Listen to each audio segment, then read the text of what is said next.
everybody. How's it going? Welcome to the VHS collection. VHS Live, as it were. The VHS Live chat, where we come on board here, me and my good friend Chris Roberts, and we talk nothing but VHS. Well, Chris will normally hijack the conversation and something else. That's just part of the show. That's part of the charm. Hey, Chris. Yep. Hey, I like how you bring me in. You get that, you get the first view. Everybody sees you first, and you do your little spiel. No, you're the star, dude. Creator goes first, Yeah, no, that's true. You're doing all the work, all the heavy lifting. That's Chris Roberts, folks. That is the biggest VHS collector, and I was going to take a shot at him right there, but I'm going to let it go. And don't do that. Yeah, Chris Roberts has some major. I would not say the biggest, but I might say the biggest in my area. How about that? I'll accept that until someone proves me wrong. No, you're big time, man. Well, you're bigs. I don't know about that big. You're bigs. My name.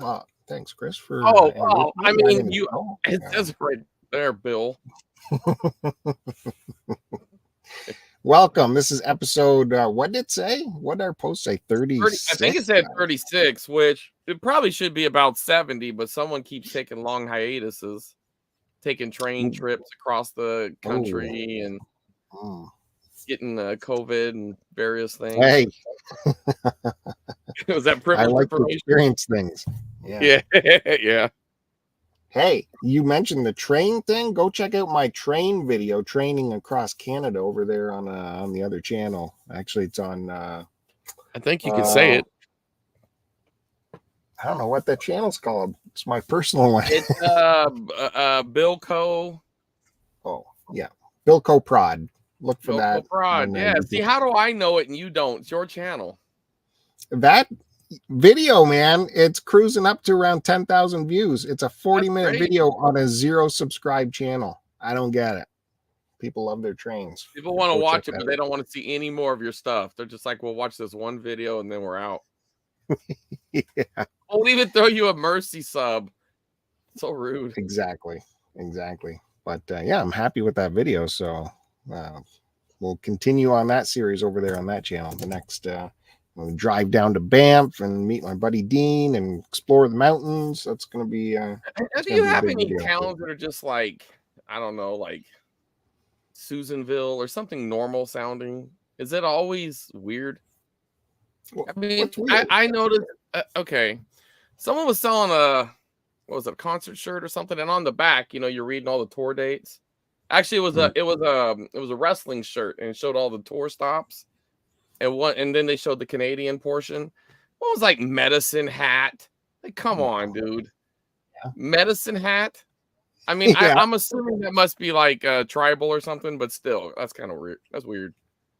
No, it's cool, man. You have you ever been to Medicine Hat? No, we would have trained by it a little bit, close to it, maybe. Yeah, you'd have got Thunder Bay.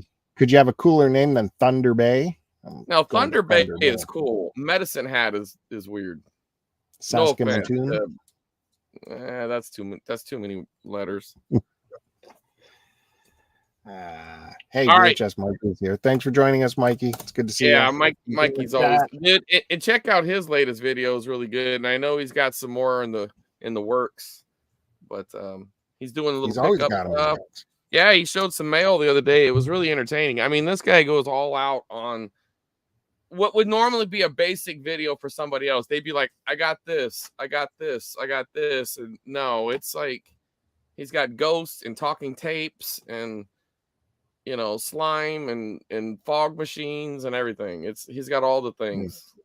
So practical effects. Yeah. I mean, underrated. I mean, he's hit the 1,000 mark, which is, congratulations on that. Cause I mean, that's the big hurdle, right?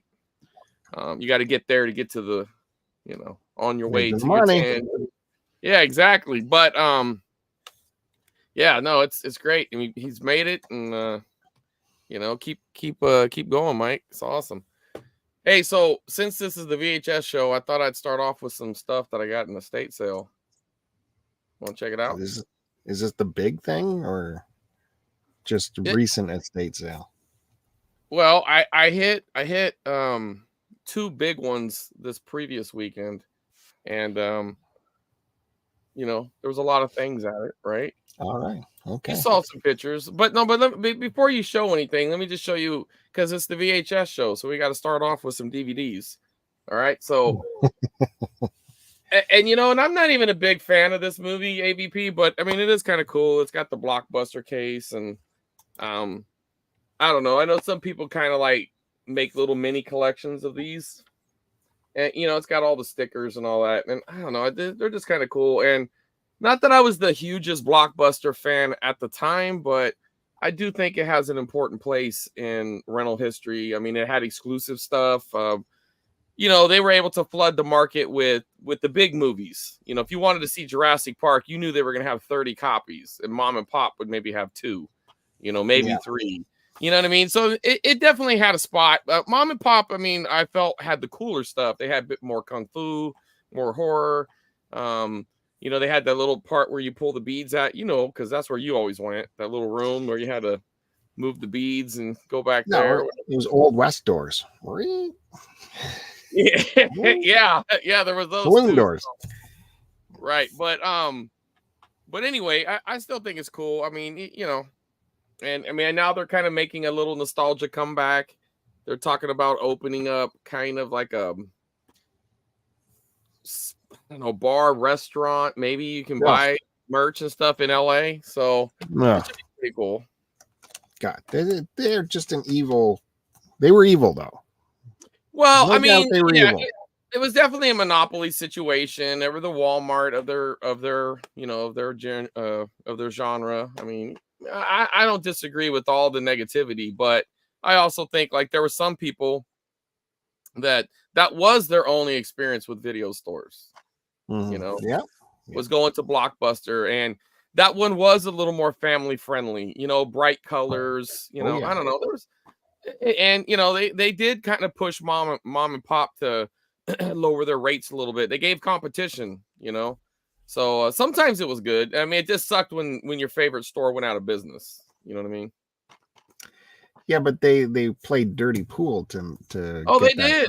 Well, I mean, you know, they made their own deals with this. Anyways, we don't need to get into isn't that what you do though to the other Bob Dylan channels? You play dirty pool. You You send off stuff to Bob to let them know that they're having no? Oh, okay, never mind. All right. Also, another DVD I got there. Now, this is a series. It's like an anthology series. I haven't seen. I haven't watched this one. And it's still. I don't know. It feels like it's relatively new, but it was there. I guess whoever bought it must have died shortly after. But have you seen any of the VHS series? No. Yeah. I'm not saying they're top notch. I remember the one I watched, I did enjoy. If I remember correctly, it was like some people, maybe they broke into a house or something, and there was like a VCR with tapes, and I don't know. I guess when they would put the tape in, it would show kind of the, I don't know. I only watched it once years ago, but I felt like, yeah, you know, these were all like cheap. Like this was bundle pricing. Matter of fact, all the tape, I'm not even going to show the tapes I got there because they're pretty basic, but I got a bunch of home recordings and some other tapes from this one, and it was just all bundled in. And she just, at that point, she's like, we don't, they're just going with you. And I'm like, all right. But let me see, I got 2 more DVDs from that sale. So, you know, you have to have Married with Children, right? I mean, were you a big fan of the show, Bill? Yeah. And this one has a lost episode. I mean, how could there really be a lost episode? Like, you think that was a gimmick? I mean, you're in the TV industry. Were there really lost episodes, Bill? Well, I mean, if something got canceled before they rolled out the rest of the episodes, it could be lost that way. Yeah, but I mean, it wasn't like this was the last season. There were several seasons after. I mean, I don't know. Or maybe it was one of those ones that were too hot for TV kind of thing. So they, whatever. Look, and then it says includes the new opening theme song. They're letting you know they upgraded it a little bit. So I didn't realize in season 3. I mean, I probably did at the time, but all right, last DVD. In honor of the hat. I think I have this already, but again, I was bundling and I wasn't quite sure if I had it on DVD. But I got a little Jackie Brown action here. Yeah. So where do you rank this into the Tarantino collection? Where do you put this? High. Top 5. I love the vibe. Yeah. You know what I want to say is the first time I remember the first time I watched it, I didn't like it as much, but the next time I decided to revisit it years later, and then I was like, I don't know what I didn't like about it. I love this movie. Yeah. I don't know. You know, sometimes you know, you're in the wrong mood for something and it doesn't quite hit right. But yeah, I mean, no real reason why, but yeah. So you want to show a few things before I get into the opening story here? Oh, well, since we're going to Jason, I don't know if you saw on the last episode of The Collectors over there at the Start to Continue YouTube channel, but it'd be fun to show them here too. Quickly. You know, Mikey does make a good point. Best Buy is blowing out their stuff right now. So if you are a Blu-ray collector, a steelbook, or you're looking for those, yeah, I know it is a shame. You know, I won't have any reason to go to Best Buy anymore because I don't buy anything from them other than media. That was my favorite place to go to in the late 90s, mid 2000s. I loved it. I spent so much money at Best Buy.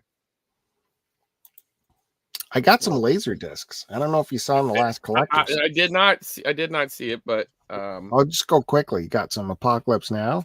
We opened this. This was sealed. We opened it live on the. Oh, you ruined its value, Bill. What could you do that for? No. Those guys peer pressured me into it. No. You got to open that. Alien? Oh, Alien. I'm a little bitter about that one. That's a good one. With a big ass. Now, this is not Canadian variants. These are just standard, right? They don't have those little flags on the back and all that. Not yet. No. Okay, good. Terminator you gotta have T2. Yeah, that's must. Sealed. Yeah, I would open that. I think even sealed is probably only about $20, $25. Still. You think it's more? Jurassic Park? Oh, no, so you're gonna my heart and break the seal. You're gonna flip them. No, they're just gotta, stay in perfect condition. You're never gonna watch them. But I mean, you got that beautiful Laserdisc player. You're not gonna use it? Yeah, I will. Some you're gonna watch Bangladesh is what you're gonna watch. I already watched this, yeah, for sure. Concert for Bangladesh. George Harrison got some Bob Dylan in there. That's pretty cool. Some Waterworld, modern. That movie isn't as bad. I think it was just because it was a bust financially. Yeah. But I mean, I wouldn't put it in like the tier status of Mad Max, but it's in the same vein, right? It's fine. It's entertaining. Yeah. It's grand and epic. Yeah. I've been looking for this on Laserdisc forever. You got to have some Lawrence. Forever. How long have you had your Laserdisc player? How many months? It doesn't matter. I needed it on all formats because that's the number one movie right there. You have it on beta? No, not yet. If you want to send me a copy. I mean, if I find one, it'd probably be like 4 cents. I'll send it to you.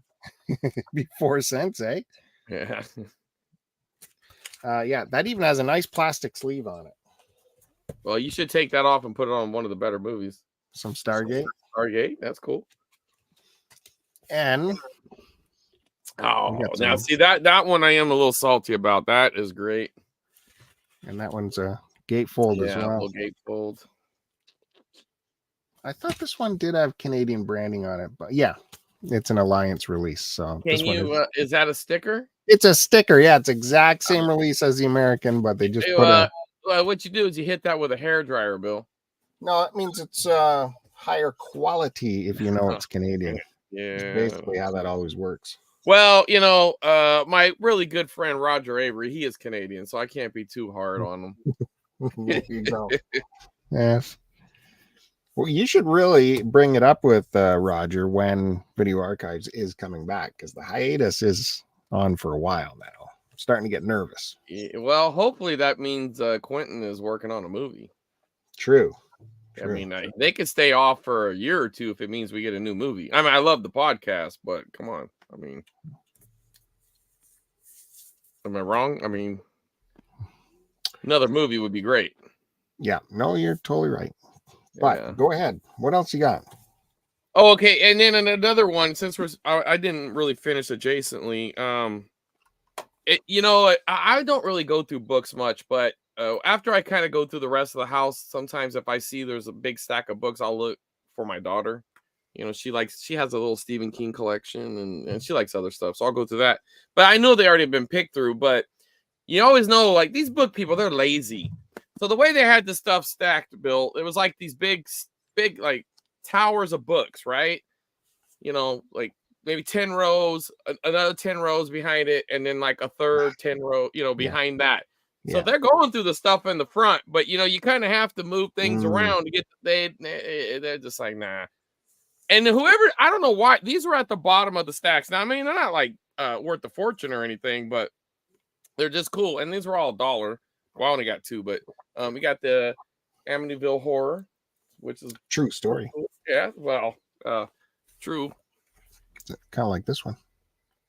Oh, we didn't even plan that. That's amazing. Bam.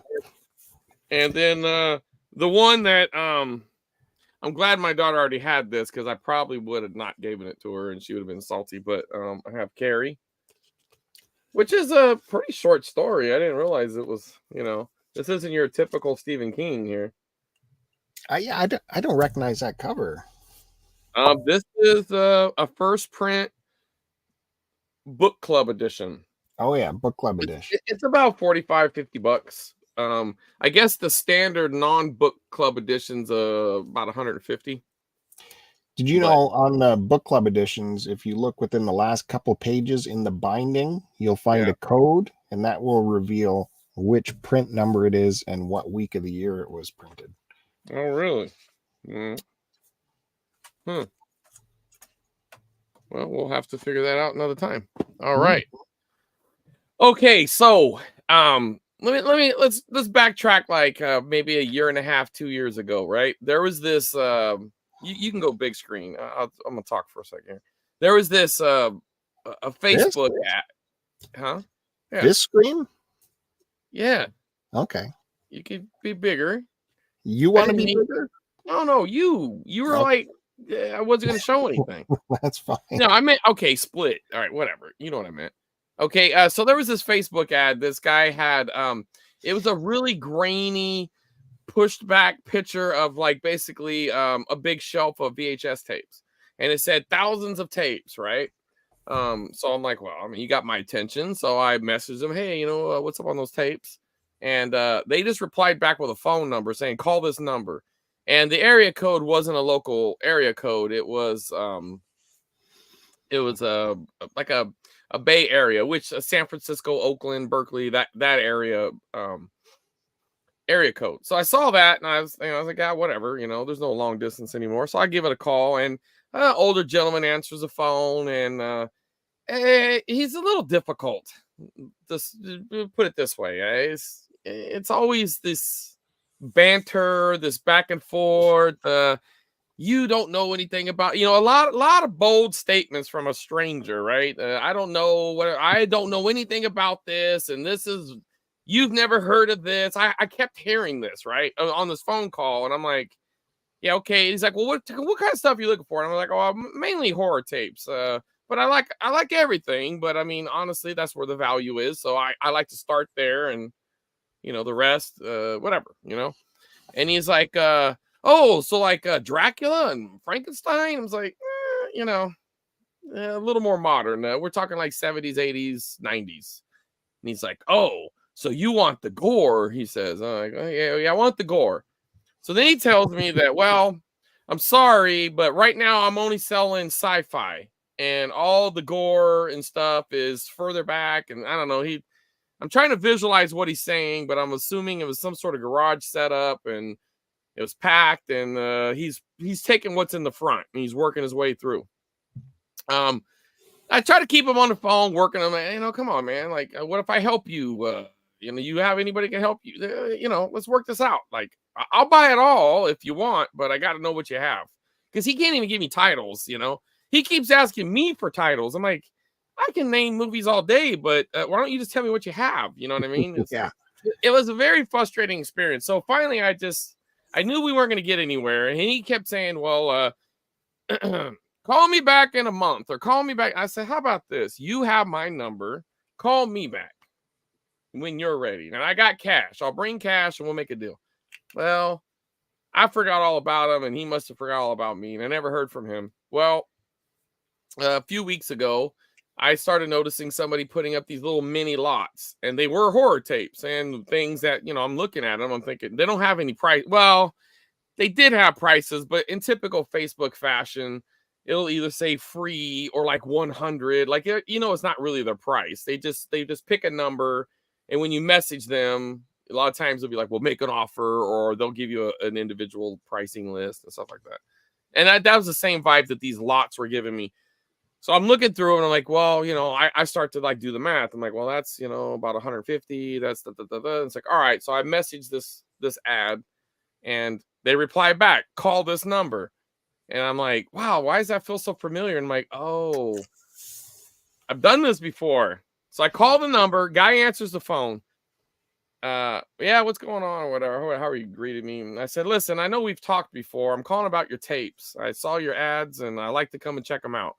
He goes, okay, when you want to do it? And I'm like, how about tomorrow morning? Because it's kind of, I was like, I'll come tonight, but I could tell, you know, he's an older guy. He's not going to let you come over at 9 o'clock, you know?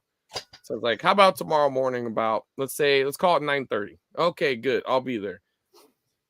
I show up. Now you can show maybe some of these pictures. So I show up, and there's a bit of a drive though for you, isn't it? No, about 20 minutes. He doesn't live in the Bay Area. He just has a Bay Area phone number. Right. Yeah, I'm sorry. He's actually in the next little country town over. Okay. So the bag you're looking at now is actually my second go around with them, but this is genuinely, I didn't really get a good enough picture of everything when I went up the first time, but this is kind of the gist you're getting, right? Just instead of bags, they were boxes. And there is another picture that does show them kind of sitting on a table, but there's all these, he had all these boxes sitting there. So I start to open them up, and he's very particular. Okay. He's like, don't take nothing out. Or, I mean, you can take it out, but don't mix them up. And I'm like, oh, okay. Like, I'm looking to buy them all, so what the hell doesn't matter? But he doesn't, in his mind, each box had to stay the way he packed them, right? I'm like, all right, I'm rolling with it here. So I'm like, okay. So I start looking through it. Yeah, see, it's like stuff like this. So that was one box with all these tapes in it. And I'm like, that's a good box. But then he had other boxes that only have like 1 or 2 tapes that I desired in them. But, you know, I was just kind of rolling with it, right? So I go through all, and I'm just starting to keep like a mental, because all this stuff isn't necessarily what was in his ads. It's a lot better than what was in the ads.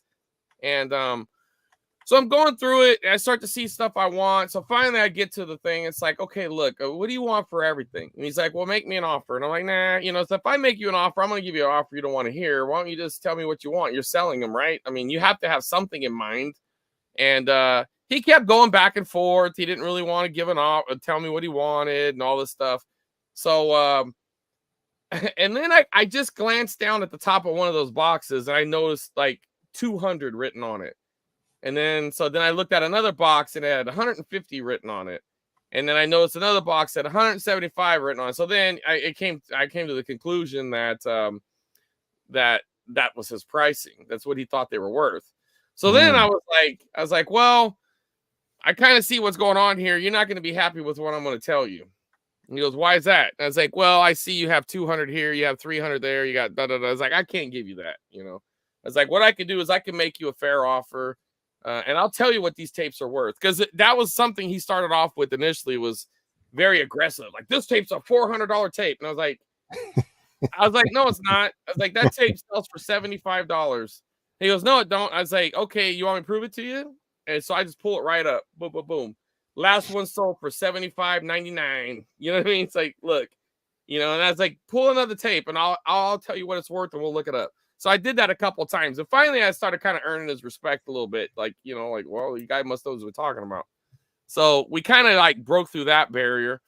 But then after that, so now I see this. So I said, listen, I'll just give you 300 for everything here. And he goes, everything? I was like, yeah, everything here, including that bag that's over there. He goes, well, I'm not going to give you the bag. And I'm like, well, at least there was like 2 tapes on the top that I want. I was like, well, throw those 2 tapes in, and I'll do 300. He goes, 360. Like, I was like, you know what? I was thinking to myself, I'm like, I haggle more, but I knew I was golden at 360. So I was like, you know what? I'm going to give you your 360. I'll be right back. So I go to the ATM. I didn't come with any cash because it came straight from work, right? I didn't know how much I was going to be paying. I didn't know what he wanted. So I get out 360, which I don't know why I didn't just get out 400, but I got out 360. I come back. Well, because see, okay, I tell you why. Because I thought these were all the tapes, Bill. I didn't think there was any more. Ooh. So I come back and I give him the 360 and I start to grab the boxes. And I notice over on his porch, there was a stack of 10 boxes. I was like, what the hell's that over there? Another thing, his name is Chemo. I don't know why you need to know that, but he's an old black gentleman named Chemo. And he's like, well, those are tapes. And I was like, well, you holding out on me? And he goes, I'm not. They were there the whole time. I was like, yeah, but we're way over here. And those are way over there. You think at some point you could have said, hey, there's more over there. He goes, well, I was like, well, I'm going to look at them. He goes, well, you've earned that. Go ahead. I'm like, earned it? Don't you want to sell these things? Like, and another thing he kept doing, he kept telling me, like, I'd pull out like some random movie, right? Like, oh, you've never heard of this one. You've never heard of this one. I was like, well, what makes you think that? Well, I just know you. I was like, you don't even know who I am. What are you talking about? Like, so this kept happening, like almost so many tapes. So that's a good one. It's funny though. The ones he thought were good ones were the ones I didn't even want. The ones that I wanted, he didn't think was, he was like, oh yeah. Like, you know, he had 2 Return of the Living Deads. They go for about $80, right? They were zombie movies. He didn't give a shit about those. But like something that was kind of more classic horror, he thought was worth gold. Like the Dracula, but like the 5th print, you know, like nobody cares, you know, it's like, I don't even want it. Keep it, you know? So, so I go over to this other box and I start looking through that and I'm thinking, well, I've already got a baseline of 140 tapes or $340, right? So, you know, you kind of just do some quick math. I'm thinking, all right, so what I'm going to do is I'm going to pick out the best tapes out of this. I'm going to make a small stack and I'm going to make them an offer on that. And now we're just comparing it to that, right? So I go through it and I took out the 6 most expensive tapes out of that. And I'm like, I'll give you $30 for this. And he's like, yeah, okay, I can do that. And I'm like, all right, cool. Oh. So I take those tapes and I put them with my other tapes. And I'm like, I'll be right back. So I go to the store and I'm about to go back to the ATM. This is a bank, is right around the corner. I go back to the ATM. You can only get out 40. So I'm thinking to myself, when I got 10 more dollars, I'm going to find something and I'm going to buy 10 for $10. So I went and when I got back, I said, you know what? I got an extra 10. Let me just grab something else. He's like, okay. So I grabbed another tape that was like probably about a $30 tape. Grab that. I'm like, okay, cool.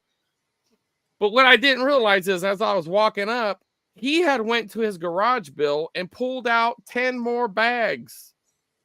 And I'm like, what the are you doing?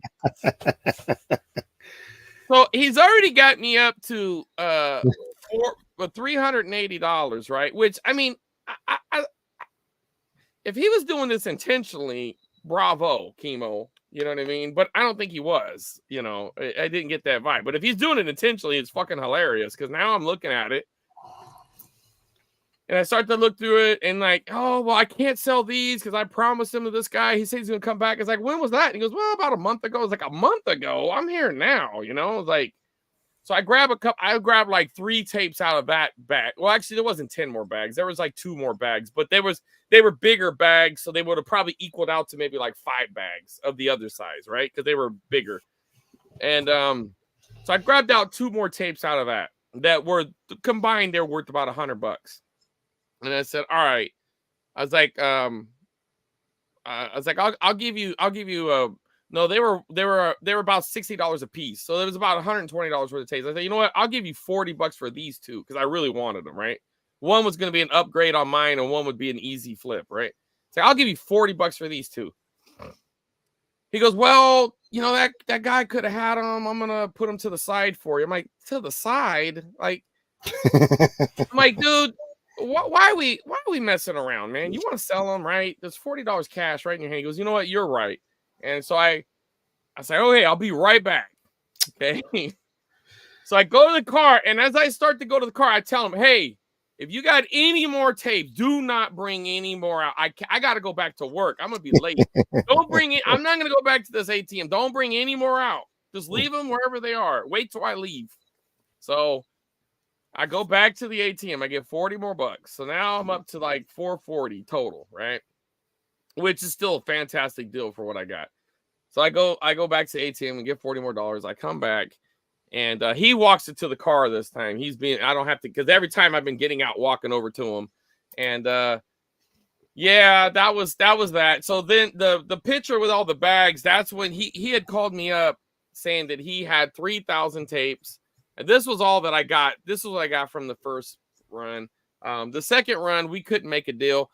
He had some tapes that I wanted. He had a box that had like 4 copies of the 80s Blob. I'm like looking at $120. I'm like, dude, I want to get this box, you know.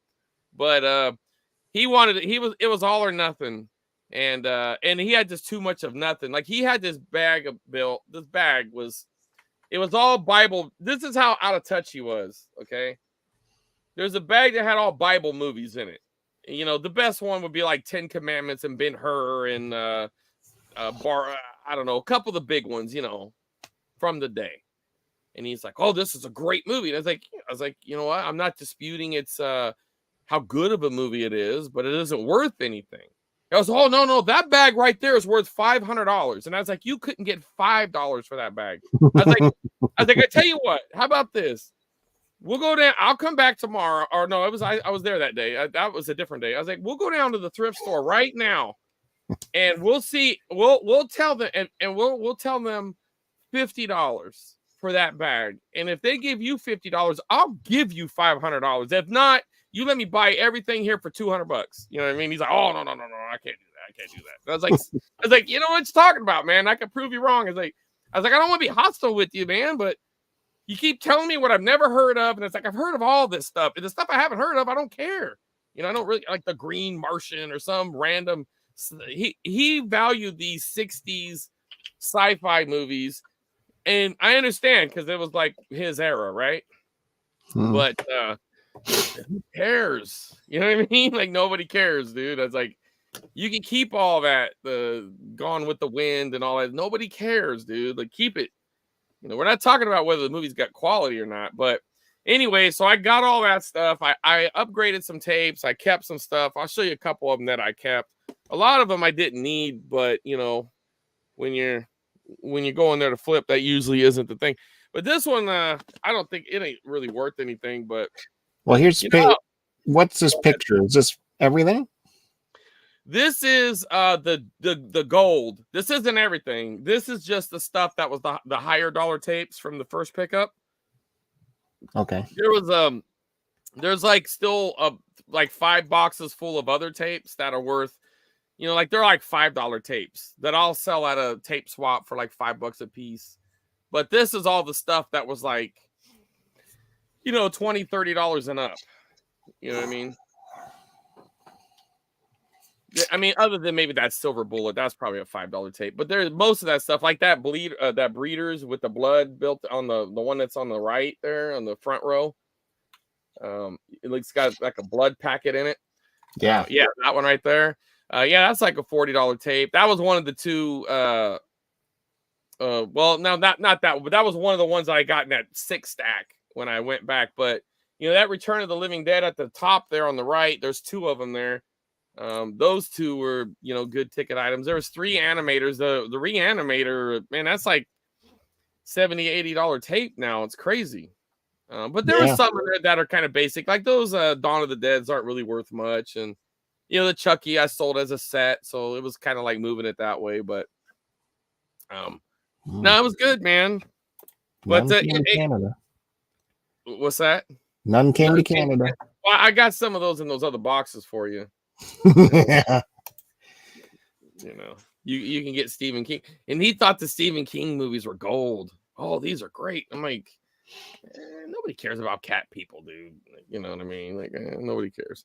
But so you know how Howard's always talking, you know, like, so our guy would have been like Elvira or Joe Bob Briggs, you know, like those horror hosts, or maybe even Grandpa Munster, you know, the guys who would show movies, and you know, they usually had like a spooky vibe about them. Yeah. You know what I'm talking about here? Yes. But Stern's always talking about this Zachary. You know what I'm talking about, right? Yeah. Grandmama or some shit. The guy's talking to his dead grandma or something, and I don't know. But anyways, they had one of those tapes. And I don't even. This is one of the ones that I had him throw in. This was it, and this ain't worth shit. It's like probably like $5-10, but I just want to know what this guy looked like. This is what Howard keeps going on and on about. Well, he just talked about him, right? Like, he's always talking. He repeats himself a lot now. You know this. he's must have talked about it 100 times. But okay, so I'm just gonna jump to the cool thing I did with it. So I flipped all those tapes. I got my money back, and then I made a pretty good profit, Bill. And no doubt. So I took the profit, and I bought. So I just immediately blew it, Bill. Immediately, like it was like I thought the money was gonna rot immediately. So I bought the first print. Now this isn't the prettiest tape, but you know, you got to start somewhere. For the price, I was happy of the Texas Chainsaw Massacre, the Wizard video. Little side loader action here. Wow. Yeah, look at that, Bill. Yeah, geez, never seen that. Yeah, I mean, it's not great. It's got this little there's a little issue right there, and you know, at some part you can see there's like tape. You know, I don't know why. It's not really holding anything together. I might take it with a hair dryer at some point, but now there's no better logo than the Wizard logo. No, that looks cool, doesn't it? Not that one. The one on the the little circle. Yeah. That little whatever that is. It's on the back, I think, better. Yeah, that right there. Love it. Little wizard. Yeah, that thing's kind of hard to make out, but what's cool too is like this the red label looks badass. All those wizard tapes came, or at least from this era, came with these red labels. Now it is missing the end label, which is a drag, but it's very common. They use really bad glue. So you know, this will be like a starter tape. Eventually I'll try to upgrade, and then you know, I'll pass this on to somebody else. But if I never do, I'm happy with it. It plays great. I popped it in. It's really good. Well, like, what does something like that go for? Anywhere. It just kind of depends on condition, right? Ooh. So it has various prices. I've seen some of them go in like the 1,000 range, or a little higher, and wow. I've seen them go in the $300 to $400 range. I got this less than 300 from a seller that kind of hooked me up, but in person. I kind of look. What's that? In person? No, a guy off Instagram, but I've done a lot of business with him, and he's trustworthy. I would say his name, but I don't. We kept it off of the grid. I don't want to, Good job, man. Yeah. So, yeah. I mean, they're just getting hard to find. Look them up on eBay, and you'll see what I'm talking about. Not only is there not very many listings, the ones that are just ridiculously priced. So. There just plain isn't Wizard videotapes up here in Canada. Like, you just don't see it. Forget that. Any Wizard. So out of all the stuff, right? He had everything was horror in that buy, but there was 2 random tapes that were mixed in that weren't. And I don't know. It was kind of weird. But have you ever seen this? The Glove? Got John Staxon in it. And no, I saw it in your stack. I was wondering what the heck it was. Yeah, it's got some little bit of issues there. I don't think that's mold. I've smelled it and double checked it, but it definitely has something going on. But the tape is in really good condition, and it was kind of a throw in. He really wanted me to have this. He actually he gave it to me. He's like, because I offered to like add it to a bundle, and he just said, I'll just give it to you. And I'm like, okay, about time you start to give me something. I'm just over here giving you money. But yeah, these silver labels. But it does look like they must have had an issue at one point and opened it, because that's usually a telltale sign, that right there. Yeah. So it might have popped off the spool and they put it back on. But because this was a former rental, so I can see that happen. A lot of rental stores would do their own repairs, but I didn't see any tape or anything in there. So Tape's probably fine. Just probably popped off the spool when they were rewinding it. It's not uncommon. That happens. If you rewind enough tapes, it'll happen, and you got to open them up. But so there was that one that was in there, and then there was this, which was kind of random. It's a John Ritter movie. Have you ever seen Stay Tuned? I was gonna say it's familiar, but no. Pam Dauber too? Wow. Yeah. Had to be made for TV. They talked about this on the VHS Snacking podcast. That's Lunch Meats podcast. I forget the other guy's name right now, so sorry, guy. But it's one of those. This is a movie that would never be made now. It's like one of those random comedies. You know how there was always like those kind of random comedies in the 80s and the early 90s? Oh yeah. Like, they would just never make this now, you know. But it has to do with TV channels and like all these skits happening. I think they're stuck in the television. I don't know. I kind of forgot, but I'm pretty sure they get stuck in different channels and stuff. And I don't know. I'm gonna watch it, Bill, and I'll give it a proper review next time. But here's another adjacent thing. So I went to one of my, my secret spots, Bill, and I have one, but the plug didn't work for it, so I had no way of actually using it. Subsequently, I've actually used it now, and it does work because I have, the plug that'll work for both. But you got yourself an old VHS camcorder, Bill? No, luckily I haven't gone down that hole yet. Well, this one is really cool, dude. I'm not going to pull everything out of it, but it has a little light attachment. It has everything. But it was the old switch hitter. Wasn't that your nickname in college? No. Anyway, works great, man. You have to have one of these for the background. Look at the aesthetic on this, man. Yeah. But the thing is the problem is the batteries on these are whack. I got 6 batteries because I have 3 of them now. I had one from an estate sale that they just gave it to me, and none of the batteries worked. The battery charger didn't work, so I thought, well, maybe it's just the battery charger. And so I was never able to test it. So this one, I get this home, and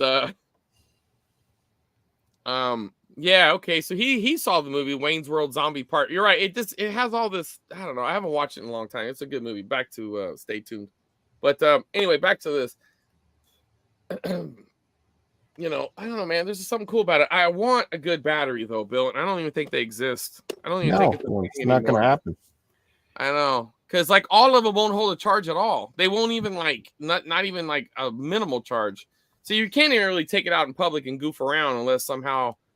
I just don't know what to do. Maybe. Well, you can use the AC adapter plugged into a power bank or something. How are you going to walk? Oh, that's a good idea. Yeah, that's a good idea. Well, you'd have to have a power bank that had a plug receptor on it. I guess they make those, right? Yeah. Yeah, that's a good idea. And then I could probably just even tuck it in here. Stick it in there if it's narrow enough. Dude, in college, when we were using these big, clunky freaking cameras and the batteries were insane. Yeah. And we had a sun gun on the camera, and the sun gun needed an entire battery belt just to run for like 10 minutes because the lights ate up so much power. So, yeah, I have an aversion to video cameras after all that. Well, obviously, this is more of a novelty camera. If you want, our phones are the best cameras. We don't need cameras, or not for out and about, right? But I do want it because I am going to go to a buy a trade event at Whammy's at the beginning of next month, and depending on where they set me up, if I have access to power, I might bring one and just set it up on one of the TVs. It's kind of cool because you can set it up and then show everybody and they'll walk up and see themselves. You know what I mean? That'd be cool. Yeah, I thought so. Could be fun. Shit. You want to show something while I'm trying to put this crap back? No, we want to watch you wrestle with it. Oh, there it goes. I'll show you what a classy camera is, what you should be collecting. All right, let's see your classy camera. This is the kind of camera you should be collecting if you're looking for a classy motion picture camera. Right here, this is an Argus. That's your switch hitter there that pulls out. Still with its original lens cap. Got your zoom and wide here. I think there's even still a film cassette in there. Really? So that's my latest movie camera, Super 8. I'll collect these all day long. You know what sucks though, Bill, is I've have passed on shit like that before, and I should have bought it, and I've kicked myself because those just look cool, and I could have bought them for basically nothing too, and didn't do it. Yeah, and they display nicely, yet they're small, so you can, put in a nice little area. Does it work at all, or have you tried making it work? Set that there, fuck. No, this one I don't know where the power comes from because there's no winder, so the power might be included in the film cassette, or there might be its own battery in here somewhere. See, here's the film cassette here. I just ruined the film. So you think? Oh, did you? Oh, probably. Man. No, I opened it before to see what was in here, and there was a cassette in there. Kodak. What's going on, Derek? Hey, Derek. Kodachrome. Yeah, so you would have to send that in and get processed, and they'd turn it into like a high 8 or what? Or how would you? Wouldn't that be what they would do? Exactly. Yeah, but I don't know where the power's coming from to roll that, so I don't know. Was it? Was it mechanical? Do you have a wind on it? There is no winder. That's what I said. What I said earlier. There was no. I you know what? I did hear you say that. Maybe you got to keep cranking the handle. No, I don't know. It's heavy though. There might be batteries hiding in here somewhere. It's new, so I don't know. Maybe D size or something. So I did hit a thrift store, Bill, and I don't know what I'm doing anymore, but I bought this for like $7. It's another Panasonic.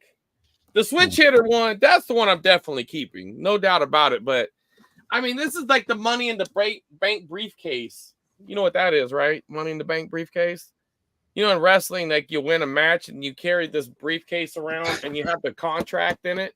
So like I can cash it in at any time to win to get a championship match.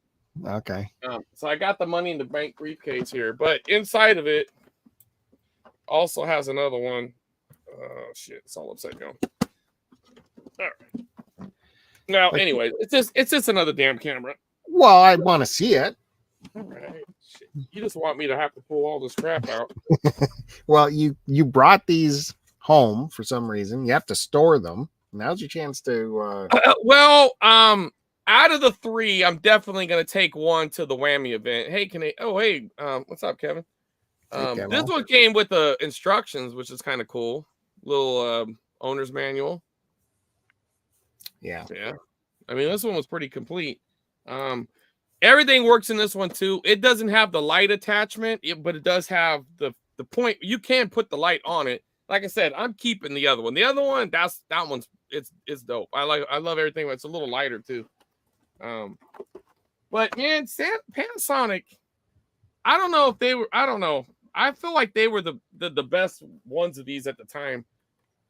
Because man, I really am starting to appreciate the Panasonic VCRs more and more. They're really high quality. They're very heavy duty. I've never had a problem with the Panasonic VCR, and those are the only VCRs that I'll buy. I'll blind buy them if the price is right. If it's like 5 or less, I won't even test them. I'll just buy them because that's how confident I am in them now. If they're 5 or less. Well, I mean, I don't want to take them home if they're broken. I don't care for free. If they're broken, I won't take them. I'm not a repairman here, Bill. Looks like your microphone might have had the foam eaten away.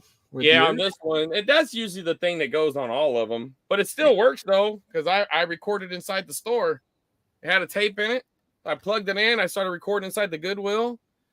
Played it back, because you could play it on it and watch it through the camera, or this little lens here. You know what I mean? The viewfinder. Yeah. And I watched it. You know, Is that the viewfinder you can flip up so you can just look at like a mini monitor? Yeah.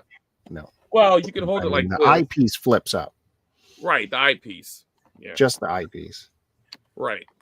But you can, you can record from a different angle and move this around or whatever. Like real professional shit that they did at the time. Yeah. Oh, Derek needs something else to collect. You should get one of these, Derek. I'm telling you, man. Derek. If you're going to get a VHS version, get the Panasonic. Well, Sony made good product back then. They did, but you know what? And JVC made good ones too. I mean, matter of fact, if you find the JVC one, if you find the Back to the Future one, it's pretty collectible. Yeah, big time. Yeah, man, I knew I shouldn't have took this out, Bill. All right, I think it's back in. There we go. Yeah, so if I ever see you in person, Bill, I'm gonna cash this in for the title. Just Google it. Oh, shit, okay, yeah. I tried to put the manual in there. God damn it. Yeah, me and Kevin totally know about that. Yeah, you guys know about it. You guys are big wrestling fans. You try to act like you're not because, Canada. But yeah, Kevin brought me a box of home recorded tapes last time I seen him, and there was some freaking gold in there. I put some of it on the socials, but the one tape had an MTV Movie Awards from 2002, I think it was.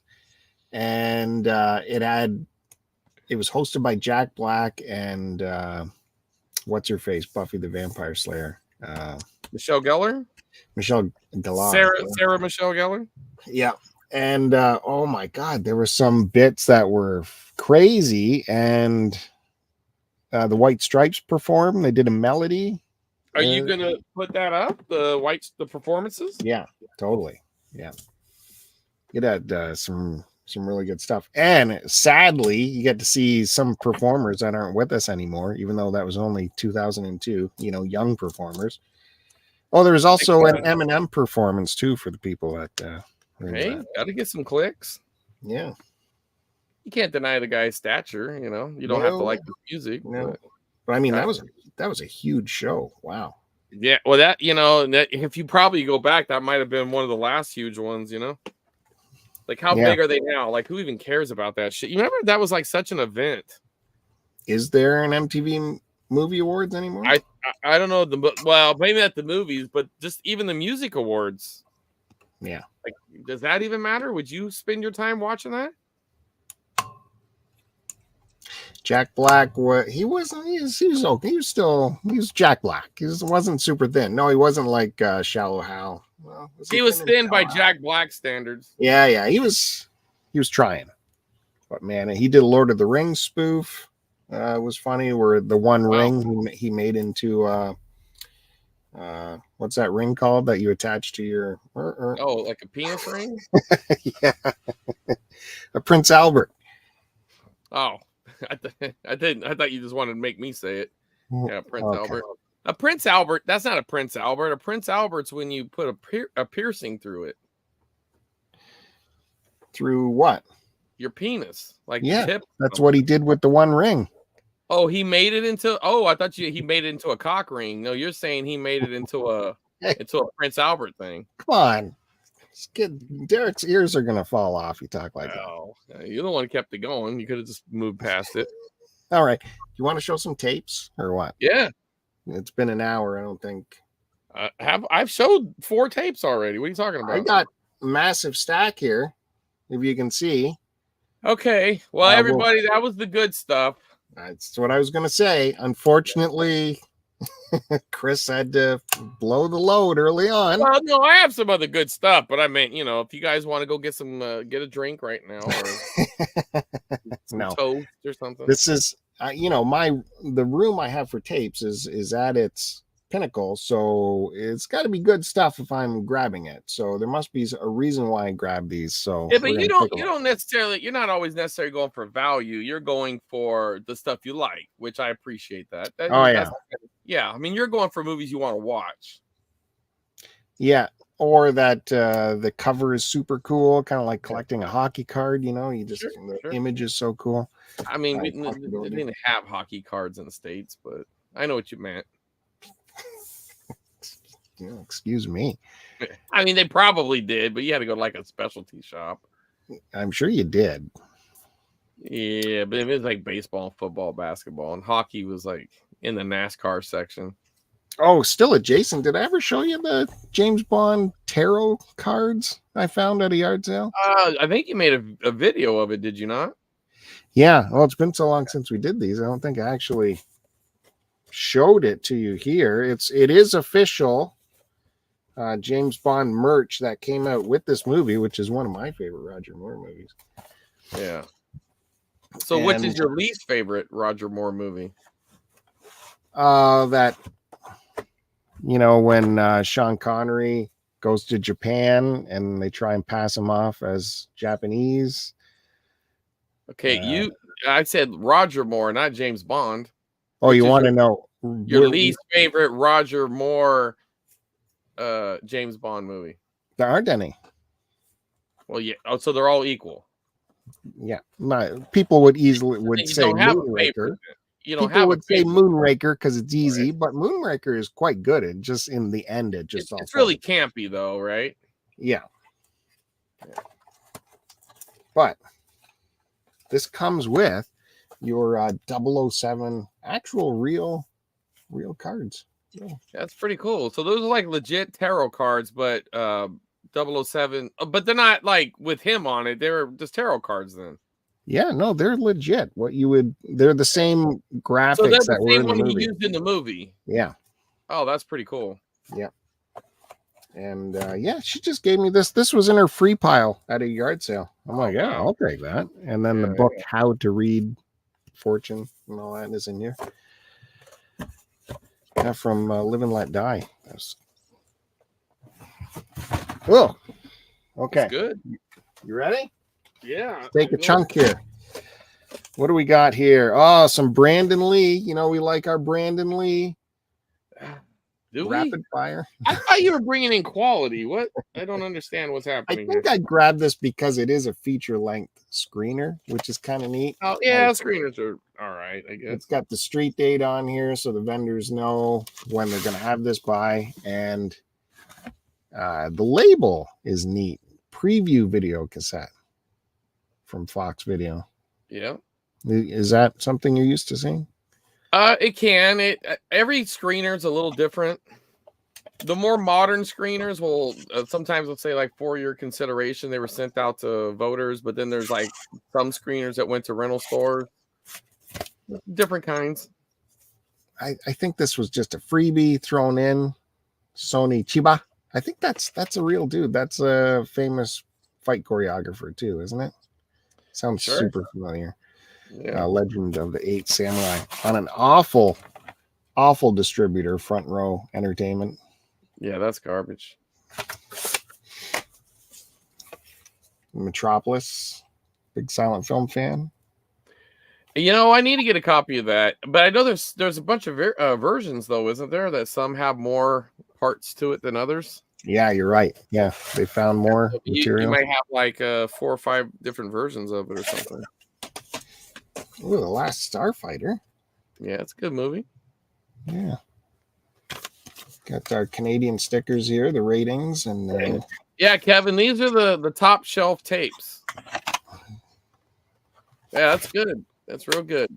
This is what he does to my social media posts too. Chris attacks me every time. No, Kevin said these are the quality releases. I think that question mark he didn't mean to put that. It's a typo.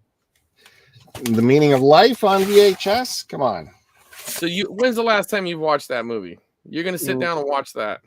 Monty Python's. You gotta have your Monty Python collection, right? You don't respect the Python? Nah. That explains things. It does. There's taste and there's, This is just a weirdo movie I've never seen before. So I had to, and these were super cheap. This is from my secret place in Aurelia. Oh, was that Richard Gere? Yeah, it's Richard Gere and Michael Caine. Highly charged erotic adventure set in seedy South American provincial outpost on the brink of revolution. So did I ever tell you the time I snuck into a convention where, or like it was a small convention? No, I wouldn't call it a convention. Presentation, a small presentation that Richard Gere was presenting. Did I tell you about that? Yeah. Did I? You're just saying. No, you did. I forget the end of the story, but I do remember. Well, no, I'll give you the cliff notes then. Okay. Everybody had these little badges on, so I was watching them walk in with these badges, and I saw a lanyard sitting there on table, so I just threw a lanyard on, and they had little cards that had the event name on it, so I just kind of held it in front of it, and I just walked, and they just glanced, and I just I made eye contact and said, "Hey, how you doing?" "Oh, good." And I just walked right past them, sat down, and yeah, he was really boring. He went off on a tangent of like telling little side stories. Like this was supposed to be like a homeless like about homelessness, ending homelessness, and he made it all about this really crappy homeless movie that he made in, I guess, 2015 that no one ever heard of. Yeah, it was really awkward. It was fun though. I mean, I loved it. I loved when the enthusiasm in the crowd just kept like lowering and lowering and lowering, and then, like those mercy laughs were just fading. You weren't getting as many, and people were just like, "Oh, that was a little off colored," But go ahead. I remember. No, the interesting thing about this is the theme song composed by Paul McCartney and John Williams together. That'd be interesting to listen to. Yeah. Beyond the Limit. Never seen it? No, I haven't. That's a beta? No, this is VHS. Wow, this looks strange cover, eh? Yeah. And our man Flint, you ever watch the Flint movies? I don't think I've seen that one, but I have seen one of them. I think maybe I saw that one. Is that the first one? It's got to be. Yeah. So I have seen that one. I don't think I continued with the Flint series. It's a super campy version of James Bond, right? With James Coburn. They're fun. Oh, a couple Dusk Till Dawn's 1 and 2 there. Yeah. Well, I'll just stick with one. Oh, Jesus. Those are all the tapes you got. You're getting the good stuff now, boy. You are getting the good stuff. How about some... it's funny. Matt picked that up recently. Oh, Matt Bandy. Did he? The Dirt Bike Kid. This is the kid from The Christmas Story. This is his next vehicle after A Christmas Story. That's probably his last. No, he's worked constantly. Oh, please. The Dirt Bike Kid. Talking about adult movies or something. He hasn't worked. He just did this Christmas movie sequel last year. Yeah, what, 40 years later? You like showing off your Top Gun movie. I like showing off the Iron Eagle. Iron Eagle. With your CBS Fox on there. Yeah, that's good. Remember, he couldn't fly the jet unless he had his cassette. That wasn't a bad kind of like second tier bootleg knockoff Top Gun. I loved it as a kid. I did too. I did. I didn't get to. I mean, I probably 1 and 2 after that. When there was like Iron Eagle 5 or whatever, I was out. This I was excited to see this for my Charles Bronson lineup, a canon release. Murphy's Law. Murphy's Law. That was a good one. Now, I haven't watched that since I watched it the first time, but I remember. You got the double flaps. Yeah, all flaps intact. That's good. Yeah, if I recall. Oh, this is good too. It also has we like our stickers, right? Stuck on VHS stickers. So this one is from Nova Scotia. And remember, I told you some of our provinces had their own governing body looking after film releases to make sure nothing too crazy got out there. And everything had to be screened. And that's an adult movie, huh? So it's from Nova Scotia Department of Consumer Affairs. Give that an adult. It just means it's restricted.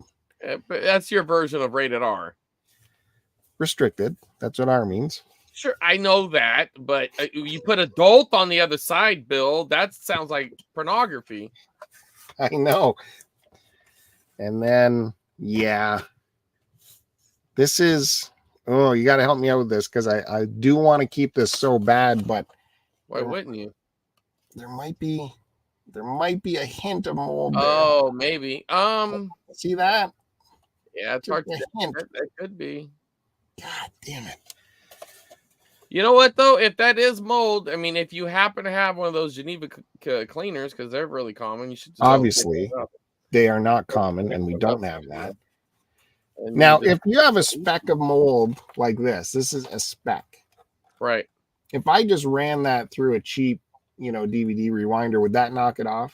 I don't know if it'd knock it off, but what I would do, if you really want to keep that tape, do you have a throwaway type VCR, like something that you don't need but you have it, like a cheap deck, like an Emerson or a GE or just some lower quality, but that still works. It still fast forwards and rewinds.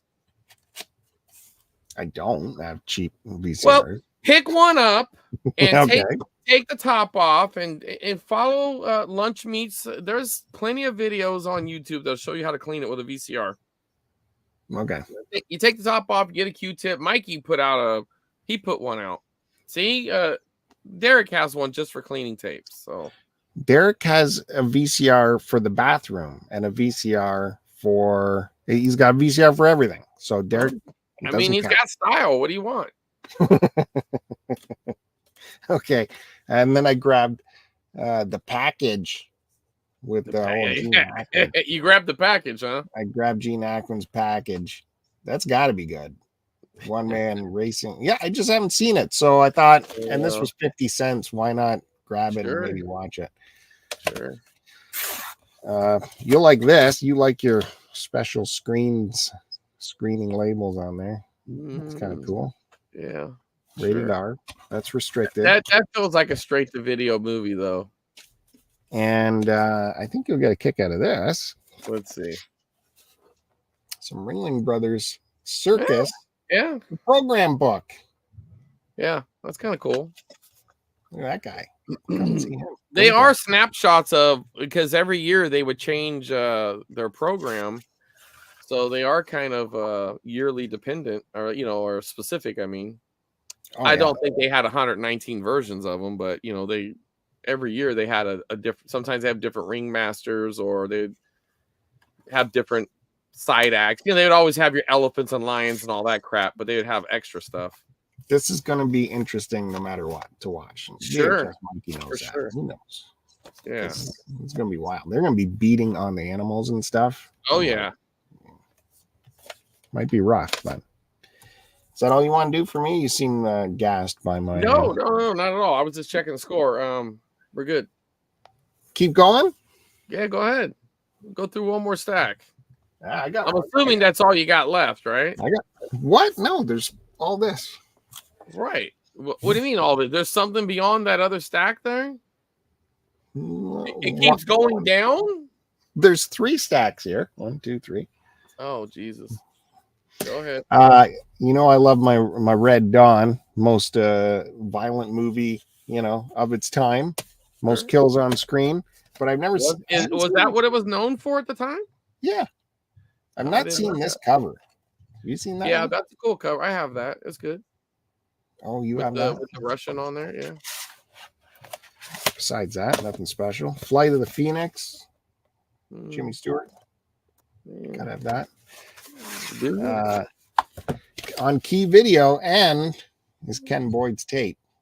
That's kind of cool. You should send that into Lunch Meat. You don't mess with Ken Boyd and his tapes. I know. And then, God damn it, were these two not brilliant together? Goldie and Chevy. Yeah, I think we've done this before. But so were you Goldie, Meg Ryan, or the other one?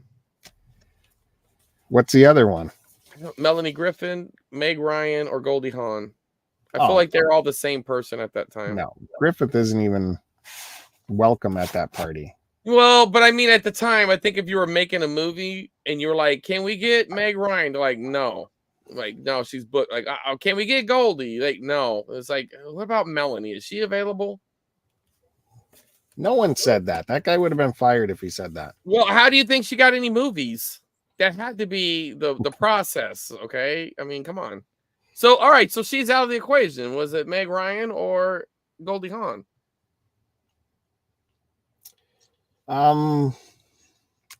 Well, I knew Goldie before I knew Meg. I was definitely in love with Goldie first. I'm going with Meg Ryan. Yeah. I'm going to say watching those, because, I do this other podcast, the Retro Nonsense podcast, and we did, I had to show my partner, Duke, my co-host, that, there's some quality in rom-coms, because he said they're all trash. So I made him watch it. I watched along too. So we watched 3 of them.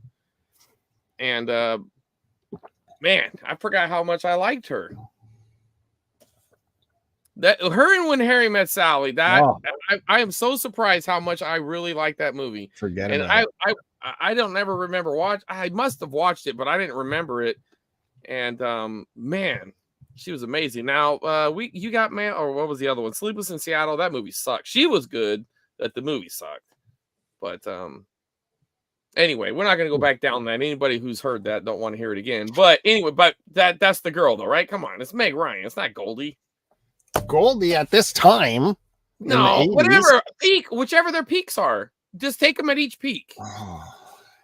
You get the peak. It's not about what year it is. Whatever year they're the best, that's the one you get.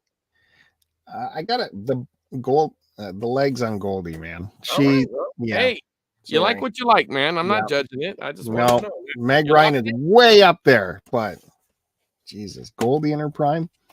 I don't know, man. I can't even think straight now. All right.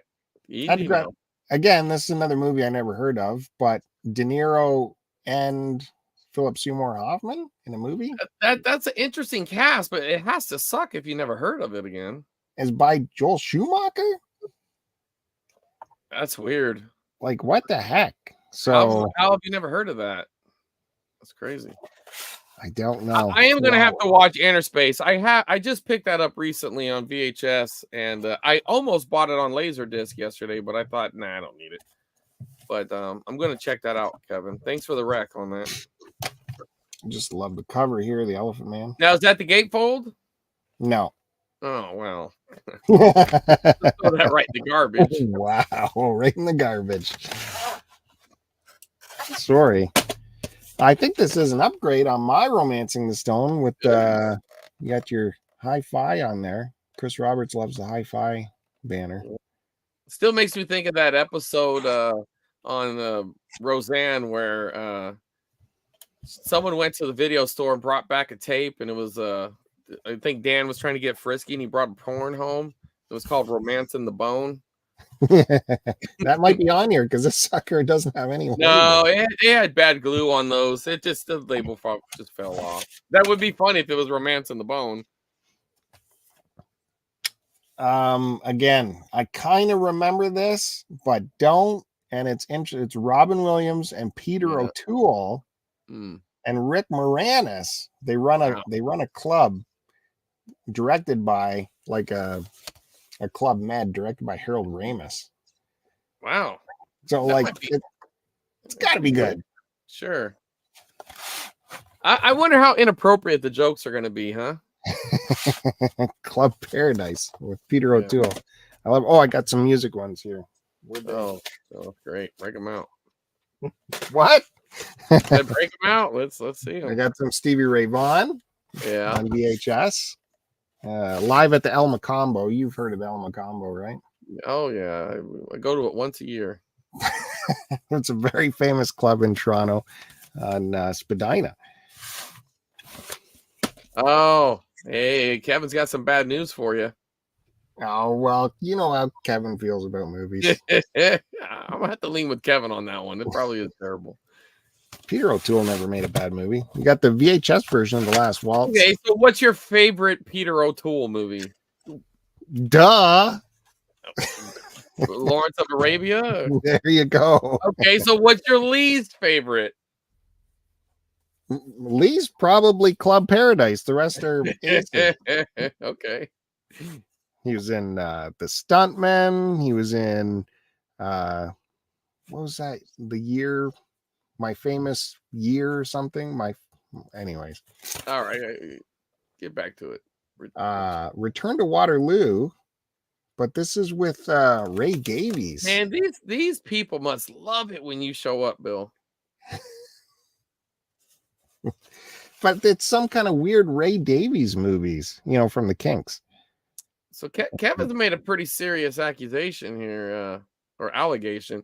He's saying that Peter O'Toole was drunk from 1972 until the day he died.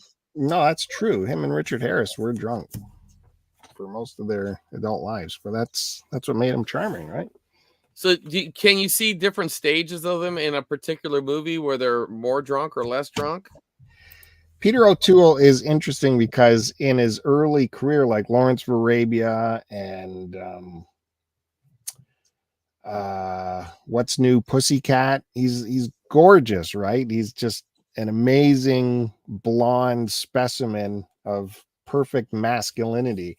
And then as he gets older, his face is just dropping and drooping and melting. And that happens really quick after the 60s. So, well, I didn't even know it at the time, but I knew something was strange. I used to watch a lot of Cubs, Chicago Cubs baseball, only because sometimes if I ditch school or during the summertime, they were always on in the early afternoon.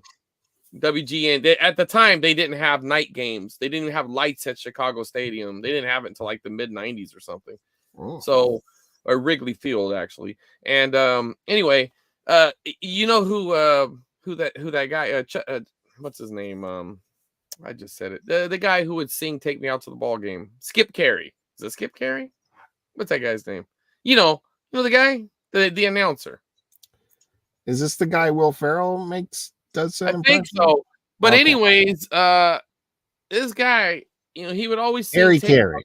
Harry Carey. There you go, Harry Carey. So this guy would sing "Take Me Out to the Ball Game" for the 7th inning stretch. And as the game goes on, you start to pick up on he's slurring. Now, I thought he was just an old guy and he was just getting tired, because he seemed like he was 100 years old, but he probably wasn't as old as I thought, but he definitely was older.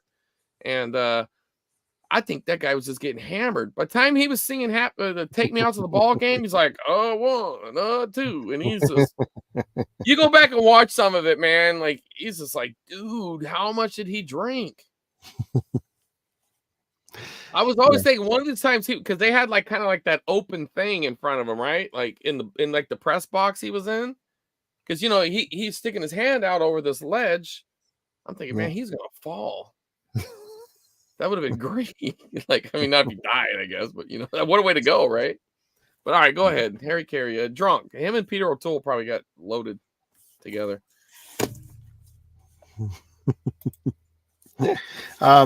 So yeah, a while ago I grabbed this copy of Earthquake. I love my Charlton Heston, especially in catastrophe movies. Oh yeah, no, those are all cool. I got that one too. There's a great scene in Earthquake,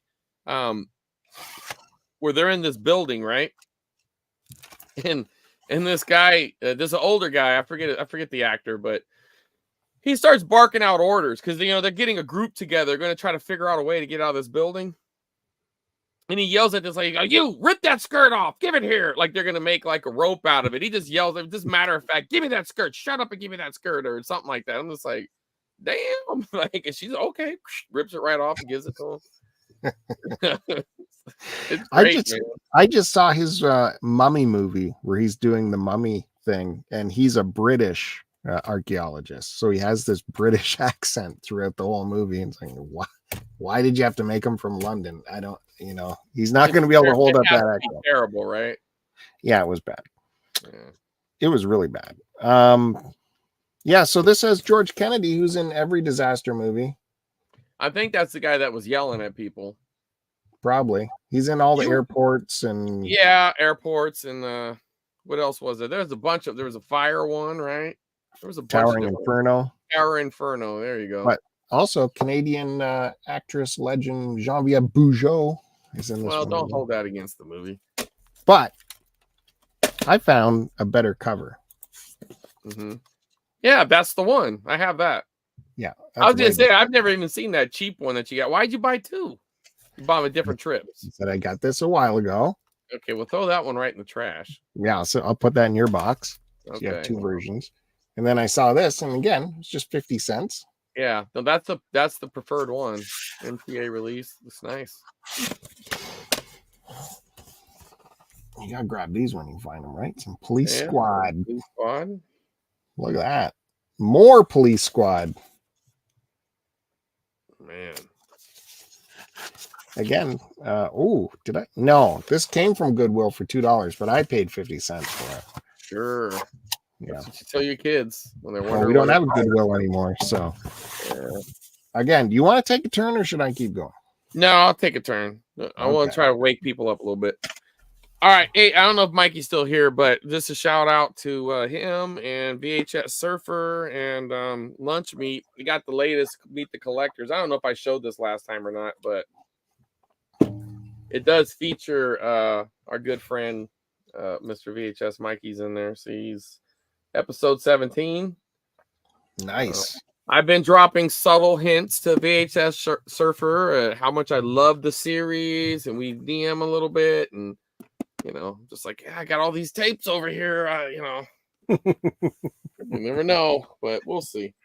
So in that big lot that I got from Chemo, they must have, because he had two versions. He didn't want to give me the other one, which I really didn't need it because I have the preferred one of this. It's called Massacre of Central High. But this is kind of a rare side loader that doesn't have the thing. You know what I mean? Like, it came without it, unless they cut it off. I'm pretty sure they didn't cut it off, though. It feels like it's just the way it is. But the side loaders are always kind of the weird thing, right? Yeah, that is weird.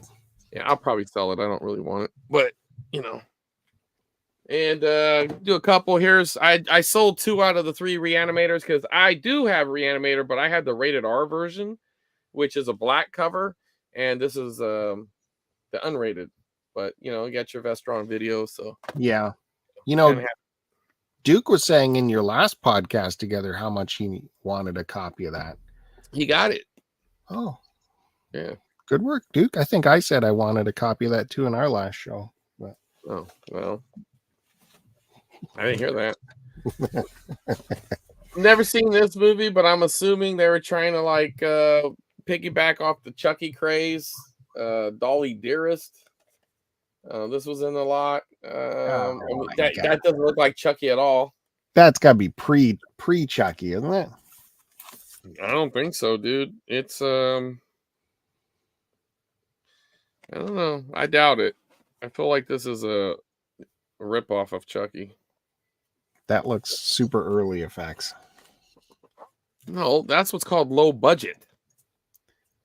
It's a straight to video shit. Dude, look at that face. That is completely trying to rip off Chucky. It's trying to confuse you. You're at the video store and you see that and you see the dolly thing. You're like, oh, this must be a new Chucky movie. I can't. What's it called? Dolly Dearest. Go ahead, look it up. Go ahead. All right. I don't see a year on it, Bill. I mean, I'm sure there's one on here, but I can't find it. Well. Doesn't matter. 1991. Then Chucky beats it. Okay, I got this Demon Wayne. It's got that venticular cover. So look, it's like that, and then pretty cool, huh?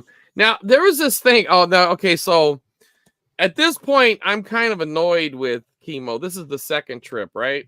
And I felt like I wanted to air some grievances. So I noticed as I was going through all the first batch that he was going through and every tape that minus a few, he did this shit. He would take the rental stickers off.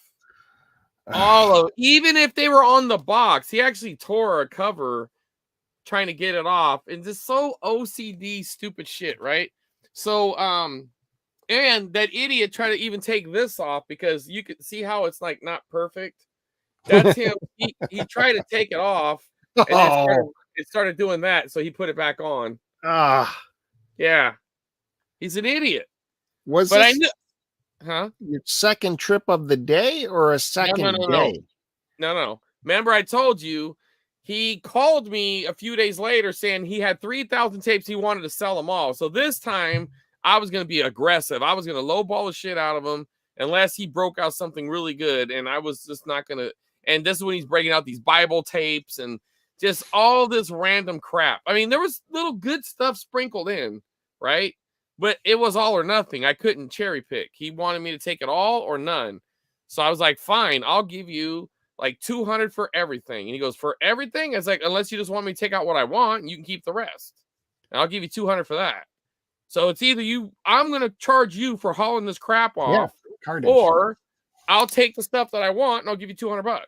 Because there was enough there. I would have been more than happy to. I would have gave him more, but at this point I'm kind of annoyed with him. So then I'm sitting there, I'm going through these tapes, right? And I would start to see tapes, and I was like, I knew they were former rentals just because they just had a look. And I'd open them up, and I kept seeing the void stickers because that's when you rip the sticker off. But I found one that had the sticker on. So I just kind of like nonchalantly said, I was like, because he bought the tapes off of somebody. He claims he had multiple stories. One was he bought it from another collector, but then he also talked about going to thrift stores. And he kept telling me shit like, oh, it was so satisfying shutting him up on this one, though, Bill. He says, you'll never find these tapes at a thrift store. And I was like, I won't? And he goes, never. And I was like, well, I went and I found 73 rare horror tapes all in one spot. He goes, no, that was years ago, though. And I was like, actually, it was? And so I pulled out the post and I showed him. I was like, here it is right here. And he's looking at it. And he goes, oh, well, you'll never find that again. I was like, well, I found you. And then he just shut up, man. He just gets, he just was like, I guess you did. And I was like, and I'll find the next one. Anyway, so then I tell him, I was like, well, whoever you bought those tapes off of was annoying because they took all the stickers off. He goes, well, that was actually me. I was like, why would you do that? He goes, well, they're on the shelf and I don't want to look at the stickers. I was like, so they're on the shelf like this, you say? And this is how they're on the shelf, but that bothers you? And I was like, how is that any better? And I'm like, that looks good. You didn't even take the time to clean that off. Like, he might have got satisfaction from the void reveal. It's like magic. No, he had OCD and he was a weirdo. But anyway, I got Critters 4 from him to finish off my Critters set. It's legit. Got New Line Cinema there. Did you ever see when the Critters went to space? No. No, that's the part of every horror franchise. Jason went to space. The Critters went to space. The Leprechaun went to space. They all go to space at some point. And look at this beauty. I know you're going to be real jealous of this one, Bill. You ready for it? Look at this. It got the magnetic release of. Oh yeah. Look at that. Bullshit. Look at that. Oh man. Woo. You will never see those tapes up here. And look how nice it looks too. Like the labels are all in good shape. Man, that stings a little, don't it? I love the magnetic box. Got the little window. I like the window. Yeah, they didn't stick with it, but their first releases all have that. Then they stuck to a more traditional one. They got rid of the window and they changed their logo to it says MVC or something or whatever. It's like magnetic, because it's Magnetic Video Company. But they got rid of that beautiful logo. Like, I don't even know what that's supposed to mean, but it looks cool. It looks like something like cultish or something, But a couple other quick tapes from him. Pumpkinhead 2, which, it is what it is. The Chupacabra. Do you have Chupacabras up there in Canada? Yeah. Yeah, look at that tape. Huh? Not on that tape. Hollywood Video Action. That's actually kind of like a $30 tape. It's kind of strange. Ghost Town, but kind of sucks because it's a cut box. But then I'm going to put it into a clamshell because it looks stupid in this. But I like that cover though. Yeah. You know, never seen the movie. And what's that? Who's in Ghost Town? Okay, let's see. All people you've heard of. Well, it's a Charles Band production. Of course, you've heard of that production studio, right? Charles Band. Starring Frank Lutz, Jamie F. Skaggs. You've heard of Jamie F. Skaggs, haven't you? Yeah, one Skaggs brothers. Right. Catherine Hickland. Bruce Glover. Everybody knows Bruce Glover. Bruce. He's the good Glover. Right. Danny's younger brother. Didn't quite make it. He had a drug problem. Michael Aldridge. And then music by Harvey R. Cohen. So Harvey R. Cohen. Now you know this has got to be a great movie. Look at that. Yeah. The guy's got the 6 shooters. I don't even know where this came from, but it was in the stack over here. You got a copy of Ghost Dad? See, why would you pick that up? See, you would make fun of me for that. And it's on Good Times. Yeah. No, I just thought it'd be funny to show. Yeah. I figured there has to be a stupid clip on this. You know what I mean? There has to be. It has to be. Okay, back to the estate sale. This is the stuff that she gave me for free. I got this like real early print. I think it's the first print of Jane Fonda's workout. Look at that. The clearance price was $26.65. Jesus. Look at that. This is like pretty much a high quality tape though, because I mean this is the early tape with the 2-tone flap and yeah. Look at man. Oh Jane. So yeah, Jane Fonda's workout. How to style a scarf. There's got to be some gold on this. Look at that. You can do it that way. God. You can do it as a belt. Okay. A belt. Yeah, you can do it as a shawl, right? A what? A shawl. A shawl? Yeah, that's what it's called right here. Look, it even says it on here. But where'd it go? Yeah, shawls. Shawl. Whatever, dude. Shawl. Are we really gonna do that? We really gonna do that? A boot? All right. Catch me ever saying a boot. Come on. I've heard you say a boot a bunch of times. Never, ever have. Ever. Okay. I say hard. Come on. Keep going. All right. Exactly. Or you can make it kind of like whatever that is. I guess, I don't know. A cape? I don't know what's That's happening. A shawl. That's not a shawl? What was that then? Oh, yeah, that's a shawl. That's the shawl. Well, maybe they both are, and that's just her popping her collar. So only 16 minutes. They didn't try to milk it at all. You get 25 easy ways, though, Bill. So you're getting a lot for that 16 minute. It had a NASCAR, the Daytona Experience. I'll probably get rid of that at the tape trading event. Throw that in the 2 for $5 box. Underrated Schwarzenegger movie. You ever see The 6th Day? No, yeah. Got 2 thumbs up from Siskel and Ebert. Well, actually, Ebert and Roper. This is after Siskel died. And before Ebert lost his face. Had Bob Duvall in it. Yeah. I call him Bob because, we're close. And I did find this at, where was this at? I don't know. Maybe it was at a thrift store. Susie's Wedding in Visalia, 1995. Visalia is another town out here. 95. I got 2 more things to show, but what'd they charge you for the home recording when they look at you weird? Oh, it was like 50 cents. They do. They don't really they don't do that no more. They just sell shit. They don't care. I'll usually get it's one or the other. Either they just giving it to me basically like or they're like they think it's worth more than it is. Like, oh, $5. I'm like, for a home? Like, no. Nobody's gonna do that. I'll give you like $1. That's it. And they're like, yeah, okay. And they usually will like cower down really fast and just give it to me. I picked up 3 VCRs to take to the swap. I got a nice JBC deck. Look at that. So this is good. Clean. Fully tested, really clean. Oh shit! Well, I don't know if I'm able to pick all this up here. Let's see.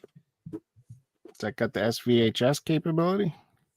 It does not have that, but I mean, it's just meant for flipping. Most people don't care about that.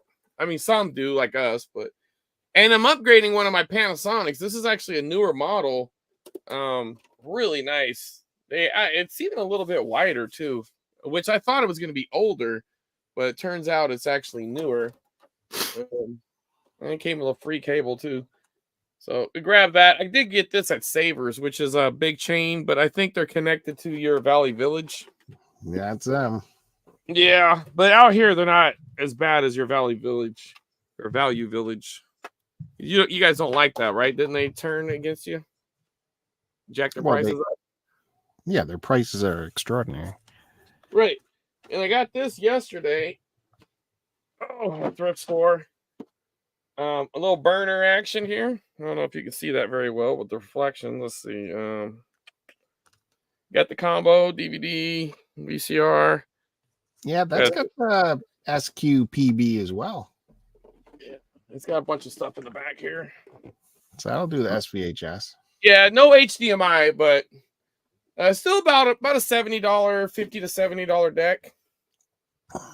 I was helping a local store. I actually paid. I was getting a good deal on a concert shirt for my daughter. The shirt should have went for about $30, and they were only selling it for $9. Look at the price he had written on it. Whoa. So I saw it there, and I was like, "How much do you want for this?" He goes, "Well, how much do you want for it?" And I'm like, "Give me $20." And I flipped it on him. Like, "Well, I'll sell it to you for $20." And he's like, "Huh?" And I was like, "Are you asking me what I'll pay for it?" He goes, "Yeah." I was like, "Let me test it first." So I tested it out. Everything worked. And then I knew he was going to want probably $20 for it at least. But I told him, I was like, I see this, and that's not going to happen. So if this is what you want, I'm not going to get anywhere close to that. He goes, "Well, what would you do?" And I was like, $15. He goes, "Would you do 20?" I was like, "Yeah, I'll do 20," because I was kind of getting a deal. So I was just like, "Yeah, we'll throw it all together." I'll sell this probably like 40, 45, or I'll upgrade one of my ones I don't like, and I'll sell that for that price. And I'm going to a big swap, Bill. So yeah, the margin doesn't have to be that big. You know what I mean? Passing it on to the community, Bill. Something you don't do that, do you? When you go, you're all about the business. Yeah. Look who I'm talking to. Yeah. All right. I got 2 more things to show, Bill, and then we can go back to your really bad tapes. So at that really good estate sale, that I got there early, because you kind of have to. When they got a lot of pictures, you want to get there a little earlier than normal, but I got hung up. I got a little delayed, so I was like 11th in line, which is really not 11th in line, which is really like more like 22nd in line, because each spot is like whoever they're with. So if it's like a husband and wife, they're one spot kind of thing. If that makes sense. So, do I fix those? No, I don't fix them. Sorry, Ito. I don't fix them at all. I just buy ones that work. So where was that? Oh yeah, I was like 11th in line, and I'm watching these people go in, and I started making small talk with the lady, the one who ran it, when I first walked up, and she asked me early, what I wanted, and I told her. She goes, "Oh, they'll be there."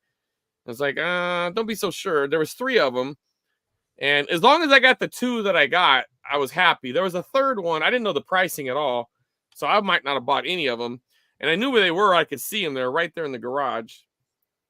And a couple people went in, and then this one lady goes straight towards them, and she grabs the small one. It was like a 9-inch screen. And so the lady's like, "Oh, is that what you wanted?" Because she was actually staggering people in. And I was like, "Yeah, that's the stuff." She goes, "Just go ahead." She let me jump the line. I was like, "Okay." So I went right in, and I just grabbed the other, and the one was right in front of her too. And I just grabbed it and grabbed them both, and like mine. Went, put them on the hold table, went through the house, and then I came back and tested everything. She got the small one, but I saw the price on it, and I would have paid it, but only if I bundled. The way she let me bundle, I would have got a good price. But anyway, It was the lesser brand though. But I got this one here. Of course, it's in stereo because you got the speakers on both sides. It's a nice Toshiba. Works really good. This one I will be bringing. I think could be a fake speaker on the one side. No. They're stereo. They're real speakers. I can hear it. Will you tell me there's a tube going through, popping out the other side? I can hear it. It's got the. Let's see. Well, maybe not that one, but this one definitely. That one might have the fake one. You're right, but this one doesn't. I love him hauling giant TVs into the frame from somewhere. Yeah. And here we go. What do you think of that, Bill? Got them both. Beauty. And this one came with the remote. Did a little Velcro action here. It must have been older people. Put that back on the TV. Yeah, but you're done. Put it on the TV so you don't lose it. But yeah. Now, can you put the other one in your other arm? I could. I'm not going to. If I was trying to get a picture out of it, maybe, but no, I'm not going to do that, Bill. Good stuff. Yeah, but yeah, you just have to do it, man. And when you're there, sometimes sometimes you just got to grab something that's right in front of a lady that you think they might be looking at. It's too bad. Yeah, and knock down an old man. Whatever. Well, hey, that guy had it coming. So your story with the home recordings reminded me of this summer. I was at a yard sale, and I was visiting my sister and her family, and she got to witness all this because she was just astounded as well. But went to this artsy kind of house, right? And they were like old hippies. So hey, they must have VHS tapes. And he did have a couple. And I said, even if you had home recorded stuff, or you recorded stuff off TV, stuff like that, I would take a look at that stuff. And he's like, it's so weird you say that, because I had just thrown all of them out.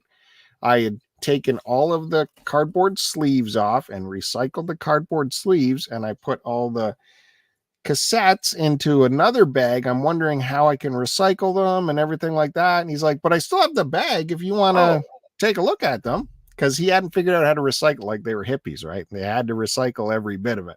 I mean, bless his heart. If we have more people like that, that's fine. So I said, yeah, sure, let's go. And so we get the bag, and he's got like paper shreds he threw in there too for some reason. So I'm digging through the shreds and pulling out these home recordings, and they had interesting titles on them of what he recorded off TV.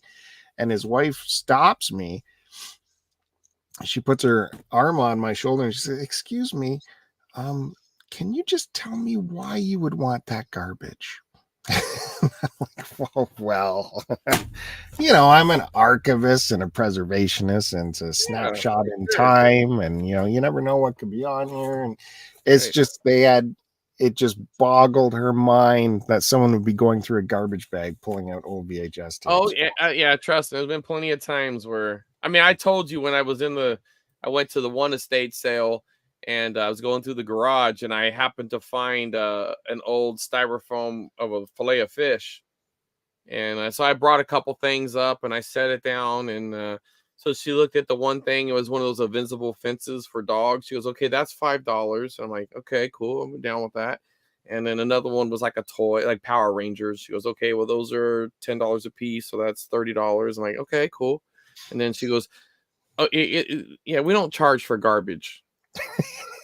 And so she moved it to the side, and I'm like, yeah, okay. I was like, that's the most expensive item on the table, lady, but okay, cool. Like, yeah, we don't charge for garbage. I'm like, all right. Mm-hmm. Always fun. So yeah, Derek, I don't know what's on there was like a lot of documentary stuff. Have you looked at any of it yet? Haven't had any time yet? No. I'm with all these home recorded tapes that are piling up. I'm starting to get a little anxious about them. Like, maybe I just put them in a box and send them to Derek and say good enough, or ask Chris if he wants to pay the shipping. Yeah, well, I mean, definitely, the kind of stuff I would really be into. I mean, I'm looking for stuff with commercial, but I'm also like, if you weren't going to screen it. Like, you don't want to even try it. I get that, but anything that says wrestling on it, definitely want that. Sporting events, MTV, that kind of stuff, I would blind buy that. But lame ass movies, cartoons would be good. Well, we don't know. It could say something on the label. Doesn't mean what's on. Well, I know, but that's why I said blind buy. But at least that's a blind buy with some information. Mm-hmm. If it says fucking Hello Dolly on it, well, then throw it in the garbage. I don't want that crap. You don't know what's on it. Well, I'm not going to pay to find out. Not shipping. It's going to cost me like $60 to get 2 tapes from Canada. Yeah, well. All right. You ready for me to finish off this pile of goods? The good stuff? Yeah, hold up now. We're skipping over something here. I have a pile of wrestling ones ready to ship, and I've checked them all. Well, we need to talk, Derek. I take care of you. The shipping goes both ways. When friends help each other out. Wow. Yeah, I skipped right over that. Yeah, of course you would. That should have been thrown up on the screen. I showed you a wrestling tape that I found, and you like scoffed at it. So that is not true. That is not true. It was Toronto WrestleMania or something. You're like, everyone's got that one. No. Okay.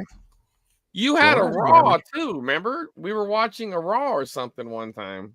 I don't know. Yeah, it had Stone Cold on it or something, and that was the Toronto. That wasn't WrestleMania. I'm not gonna have WrestleMania in Toronto. Wrestle something stupid. It was Raw, dude. It was Raw's War or something. You want to see some raw action? Yeah, let's. Have you seen Raw dog action? What do you got? Have you seen Burt Lancaster's All Xana's Raid? Yeah, we'll see the pile, Derek. There's time. Let's blaze through about wrestling. We're in a show now. Have you seen this movie?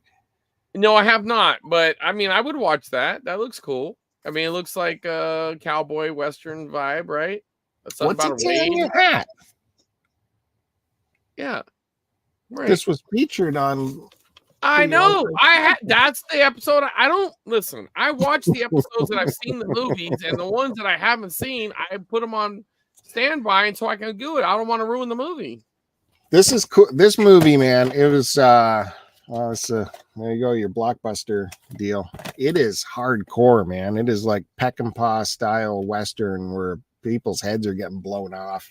This old Zanny goes on a raid and he starts killing homesteaders, and it is rough stuff. Really rough stuff. Oh, that sound, and I can see why. I mean, let's be honest. Quentin has a violent vibe in a lot of his movies, so I can see why that was a recommendation. It was shocking because when you start the movie, it just seems like a John Wayne style movie with Burt Lancaster raping and killing. And then when this raid happens and there's like an army dude trying to protect the homesteader and he loses it.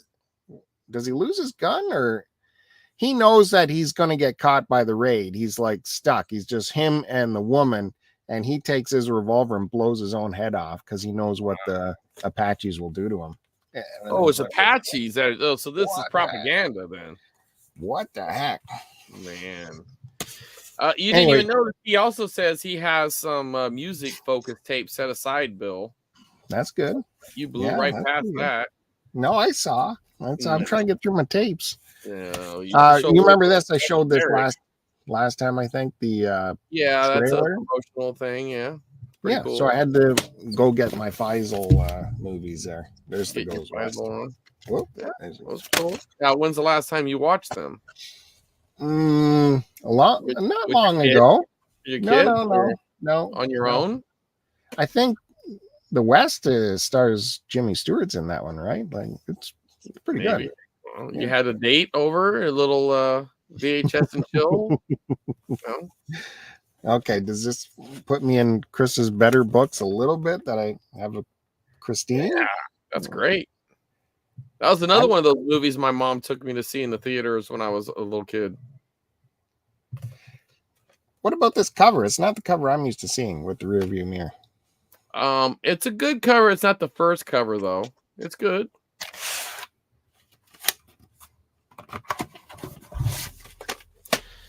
And More Stephen King. We got some Pet Sematary. Yeah. Part 2 is bad, but it has some funny stuff in it. It's got that one guy in it. I can't think of his name, but he's kind of having a resurgence. The stepdad. In 2? Yeah. Flip it on the back. It should show him. Edward Furlong was in it. Well, Anthony Edwards. Clancy Brown. Anthony Edwards? Are you talking probably about? He's been in some stuff recently. He was did you watch The Boys? Yeah. Well, they have that new series that's a spin-off series, Gen V. No, I haven't seen that yet. Well, he's in a few episodes of that. The guy who's the stepdad in that. It doesn't matter. I can't think of the guy's name, but he's popping up in a couple of movies and some TV series. He's having a little resurgence, that's all. Is that Gen V good though? I liked it. 8 episodes. They're pretty quick. I mean, it does skew a little younger. There's a lot more sex and stuff in it. I mean, even though there was some in the first one too, and the proper. Yeah. But yeah, no, I mean, it's definitely more of a younger vibe because they're college students. So it's good. But I'll give one spoiler. I won't say exactly what it is, but Homelander does make an appearance in one of the episodes. So I think that's in the promotion. I know. That's why I said it. I figured if you saw the trailer, you noticed that. What about Mystery Science Theater? You know, that's something I should have got in. It didn't hit me at the right time, but it used to come on like before wrestling, so sometimes I'd catch the end of it. Would you grab a tape if you found it? I would. Yeah. Pod People? Yeah, that was probably pretty fun to watch. Look at that guy. Yeah. You guys got a hose on him, huh? Pod People. Oh, there's a cool screen print down there. You think that's good? I want paper. How about some Metal Storm? I wonder if that's where they got the name from. You haven't seen this one? I haven't. I don't think I've seen it. I would have grabbed that right away. That's a cool box. Yeah, it looks super cool. That looks cool as hell. Yeah, I would have grabbed that instantly. This was a rare Value Village find. Like, there's never good tapes. Yeah, I've never heard of that movie, but I mean, there's that Nintendo game that's called Metal Storm. I wonder if that's where they stole the name from. Nintendo, those developers were notorious for that. Yeah, that's true. And again, just because I've never seen it before, some Kirk Douglas, Lonely Are the Brave. And this is him and Walter Matthau. And so what's your favorite Kirk Douglas movie? I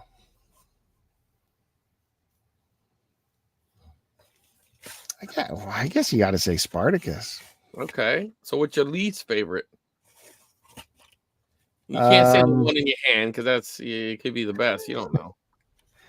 Oh, probably, that the last one he did there. What was it? Very specific. The Goodfellas or Good Guys or good old guys. Remember him and old Zanny here. Yeah. No, Burt Lancaster. Oh, Burt Lancaster. They're like old ex-cons. They just get out of jail.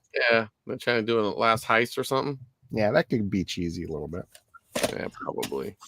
Because I listened to Chris Roberts preach and preach and preach. You haven't seen that movie? You finally pick it up. No, I have seen it, but I didn't have a copy myself. Oh, that's a great movie, man.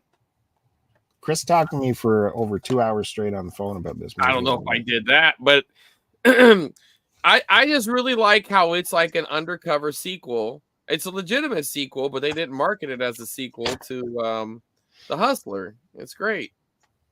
And you get like the end of the story, sort of. Like the one guy's beginning, and then he becomes the old timer. I love it. I love the movie. I like to watch it at least once every few years when I get into that kind of mood where I haven't seen it in a while. I've seen what's the first movie again? The Hustler. The Hustler. I've seen The Hustler before I've seen this.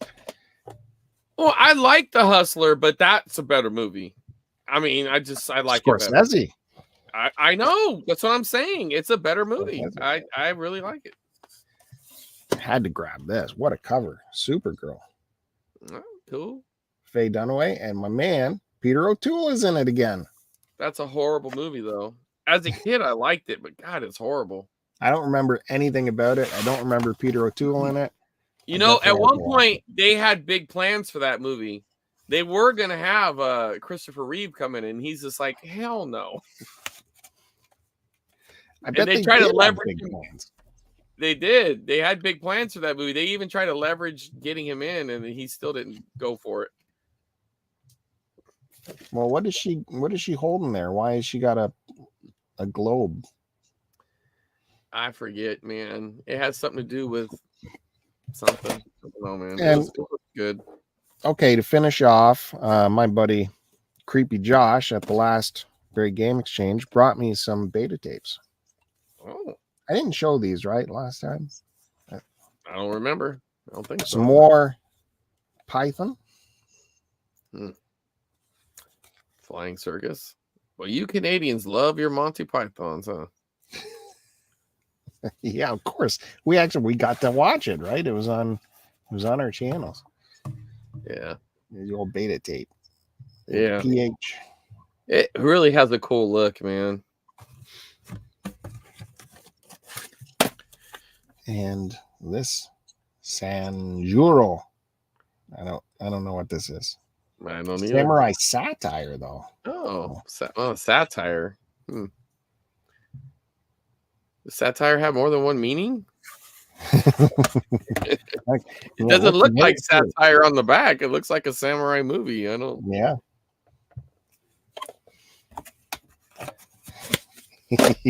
I'm making Derek jealous. Yeah, I know. You're gonna lose those music tapes. Yeah, and Clint Eastwood. That's a good one.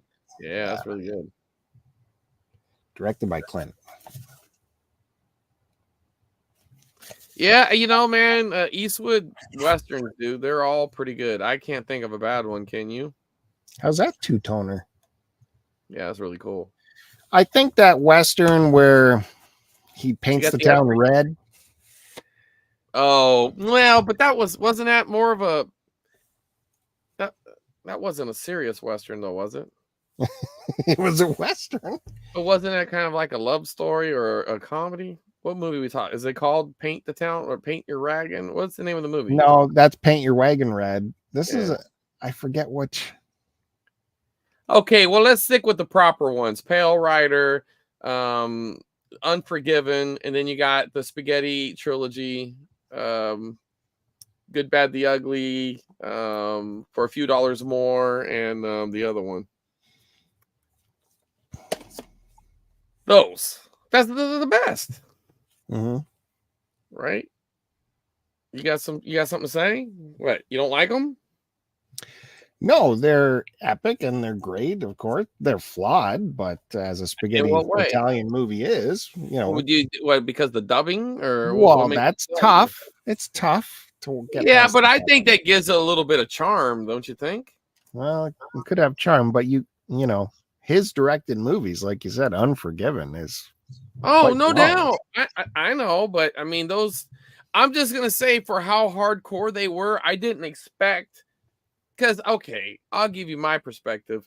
I would used to be kind of not really forced to, but I would watch some Westerns with my grandfather when I was little. They always seemed boring. They always just seemed very predictable. Guy comes into town, starts some shit. Good guy maybe gets into it with them, loses the niche, and then he cleans house, right? Guy with the black hat, guy with the white hat. It kind of was always the same setup. Those caught me off guard because, you know, he was the good guy, but he was kind of a bad guy too. You know, he was a bounty hunter. You know, like hell, even the one guy, you know, he gave him a chance, but left him hanging, but he was on that, you know, that rocky fence or whatever he was on. You know what I mean? Like, it's cool. That's why. Okay, what's your favorite Western? Before we let Derek pop on here, because I know he's chomping at the bit. What's your favorite Western? Chomping at the bit? I think so. He said he wanted to show some stuff. We got a couple minutes. Why not? Favorite Western, and there's only one right answer. Olzani's? No, it's a Good and Bad, the Ugly. No, that's not the best one. You just said it's flawed. How could it be your favorite? Because it's one I can watch all the time. All the time. Tombstone. No. Yes. No. Dude. Boring. Bullshit. When he tells him, he's like, you smell that? He goes, what's that, Johnny? Smells like somebody died. And then and he couldn't hold in the laughter. He's like, oh man. When he's leaving town he pulls up with his dead brother and he goes, just so you know it's over. That was great, dude. Or when Johnny Ringo is gonna try to punk him when he's flipping the gun around and all that shit. You got Doc Holliday and he's all drunk. And then he gets the cup and he starts flipping the little cup. Come on, man. No. Great. When you hear the score for Good and Bad and the Ugly and you get the chills. Yeah, well, no doubt. I mean, hey, it's probably my second favorite. I would say it probably is my second favorite. Oh, we forgot Shanghai Noon. That's pretty good. Nah, I didn't forget it. It's good. Oh, this was on my pile too. I don't know why I grabbed this. He's probably gonna say Silverado or something. It's like, come on. Oh, Silverado is excellent, but it's not. It's not okay. Well, I meant more like a violent Western, not. Wow, Derek is quick, man. Talk about chomping at the bit. You were right. Already called in. I told you he's ready to go. He was chomping. Go ahead, put him on. Let's wrap this up. Yeah, let's wrap it up. He's got wrestling tapes for me. Put him on. Oh, this is why Derek got the pass. That's the it. wrestling That's the only reason. Wow, man, good lighting and everything, Derek. You're all set up. Oh, my lighting's not even on. I got light. Well, that's good. Anyway, it's fine. Keep it dim. Hey, Derek. Good to see you, buddy. Guys. Good. It's been a while. Yeah. What's happening? I have other non-wrestling tapes that I'm going to pull out first, but also because I want Chris's opinion. Okay. I couldn't find much on a green variant VHS. That's pretty cool. I don't know if that's worth. I don't know what that's worth, but I mean it's a common enough movie. It's probably not, but yeah. But I tell you what, if I found it, I would keep it. That's pretty cool. Cadillac Man with Robin Williams, and it's a red variant. I couldn't find that on eBay either. No, I want. Okay, are those Canadian prints or? I don't know for sure. It says Orion. It is 1989, 1990. I don't see anything that says it's Canadian. I don't see any French. That's cool. Oh, that says Woodbridge on the side. So Woodbridge, Ontario. It is Canadian. Okay, that could be the reason. That doesn't make it not cool though. Exactly. Says U.S. Roberts. Well, I'm talking about like some people would take those shells and repurpose them. You know. I thought about that, but then when I didn't see them on eBay, I didn't know. Anyway, this thing, Madhouse, I've never seen, but it's got a red. Just the cover. Yeah. And I noticed that when I looked it up, oh no, this wasn't the one. It was the other one. It was the Cadillac Man. When I looked up other copies, the Orion here was not red on any other ones that I saw online. Well, but then if that's Canadian, that could be it. That could be it. That's true. Yeah. I was hoping it was because of the red variant tape inside. That'd be kind of neat. It probably is, but it's also maybe there's a non-red Canadian. Could be, variant. Yeah. And then I've got some other random weird tapes that I have not yet watched, but they're just dumb. Okay, I Come in Peace. You gotta have I Come in Peace. That's a fun that's a fun movie. It's not great. And these are just things that I stumbled across in free bins of tapes that I got. Yeah, so, you gotta take that. Furry of King Boxer. I mean, that I've just never looks heard like of that. It's awesome. Bad awesome. Just like this one. Super Dragons Dynamo. I know nothing about it. A lot going on there. It can't be bad, right? Power Karate. Oh, this one's actually an instructional video. I forgot that's gold. Video. Yeah, that I've got a couple you might want to upload. You might want to upload that. I've got a couple more over there. I actually got a whole stack of instructional weird ones. And Robo Warriors. I haven't seen like a mech suit or something. That's cool. It's blurring everything. There we are. Yeah, it looks like you got some. Oh, what, you got a filter or something going on the side? I got a background filter. Yeah. Yeah. Just to get rid of the background. You don't need to see all the stuff. I understand. I get it. And the computer over there recording tapes. Right on. It's all top secret back there. Well, you don't want them to know he's bootlegging, you know. Have to be. No, they're not. Well, yeah, I guess. Well, they're movies and stuff, but with commercials is the nice part. Let's see if I can just disable the filter. Does that? No, it doesn't let me. Doesn't let me. It's fine, Derek. Yep. Just center the tape right in front of you. Then we've got some music ones. So this one may be probably really common. See, I do need that lighting on there. Beatles anthology, 6 hours long. I don't know what it's from, like what channel it'll be from. I forget. If it's MTV or Much Music, that'd be kind of cool with the commercials. Well, if it's not HBO, that's good. I can't remember where that was aired. Bill, I think it was like ABC. Yeah, I think it might have been over the whole week.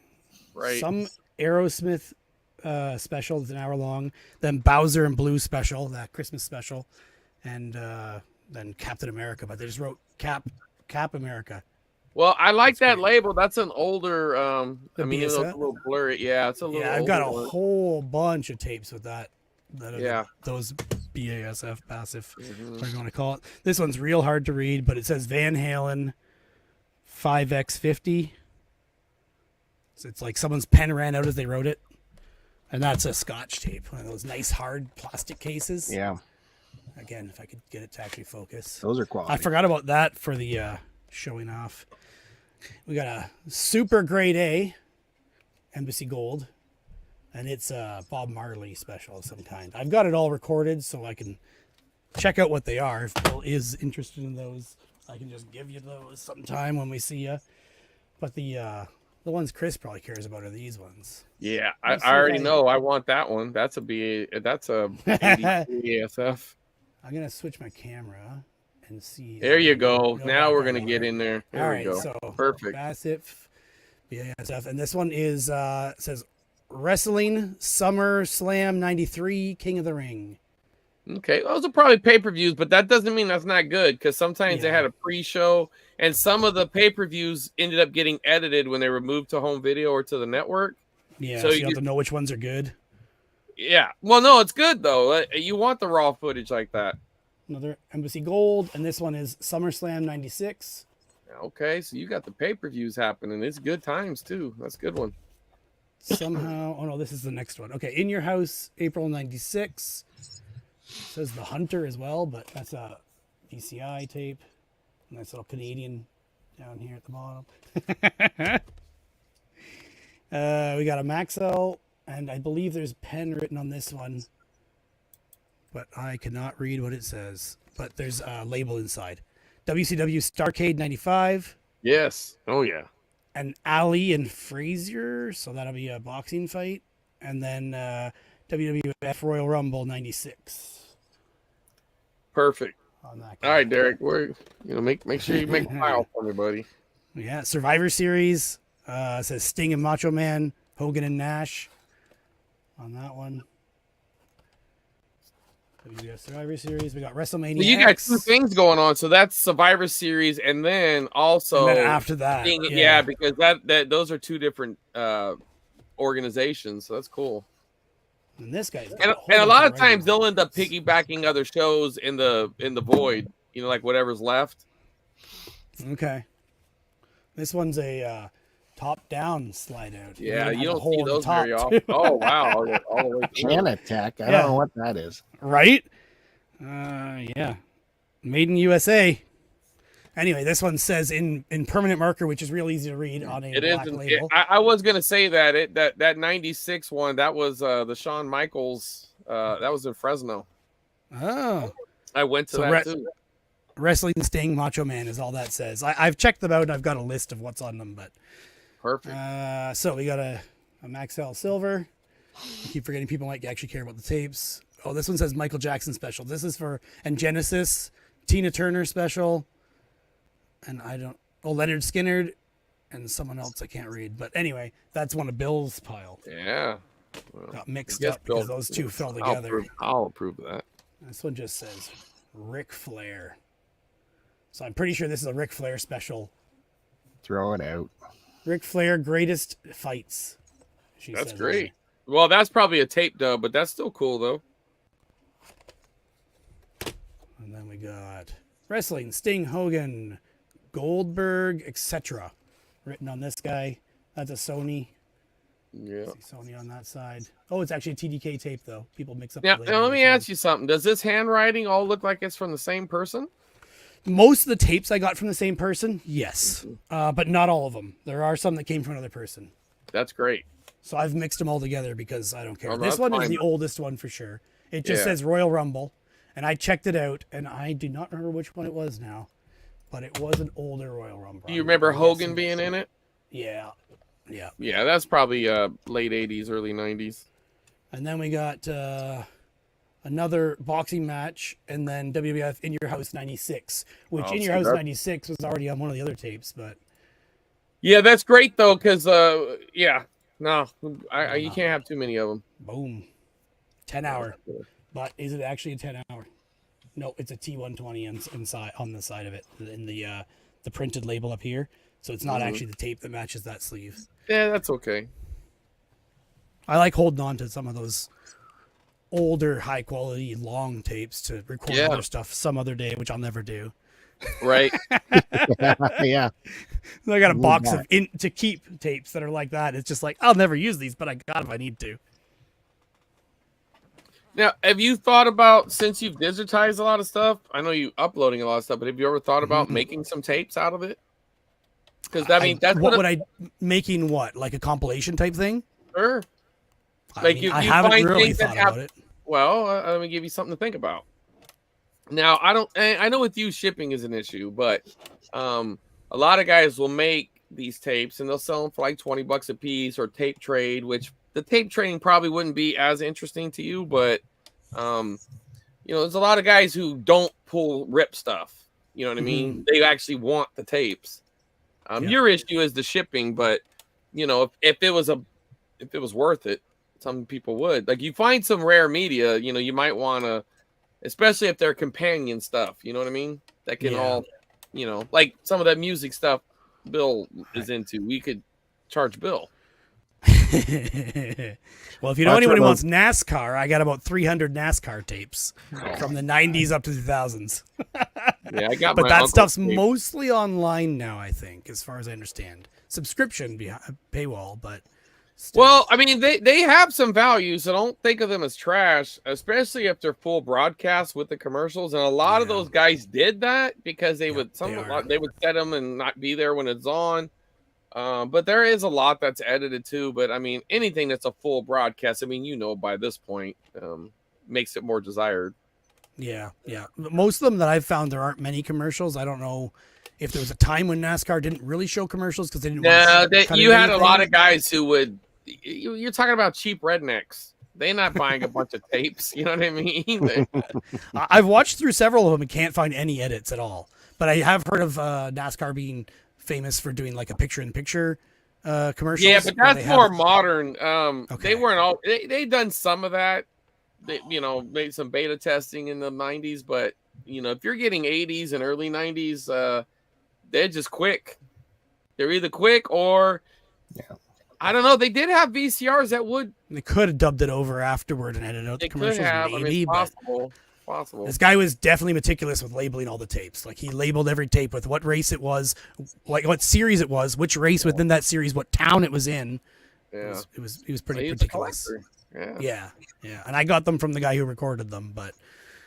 Wow, he let his tapes go. He's finally letting them go, huh? Yeah, he said the NASCAR ones he just had at the cottage. I got to get a hold of him again and see what else he's getting rid of next, or at least find him on Facebook and try and follow what he's getting rid of, because he had a lot of tapes. Where's those wrestling tapes, buddy? If he likes NASCAR, he's a wrestler. Perhaps.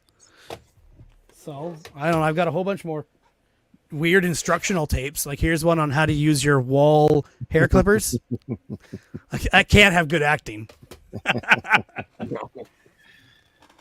Complete hydroponic glow room.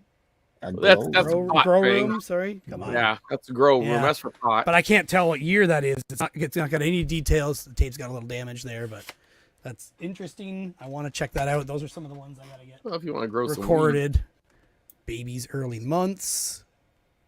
We've got improve your golf game. Yeah. Official PGA, right? That probably came with a subscription. Or a lot of times you'd get crap like that with Sports Illustrated.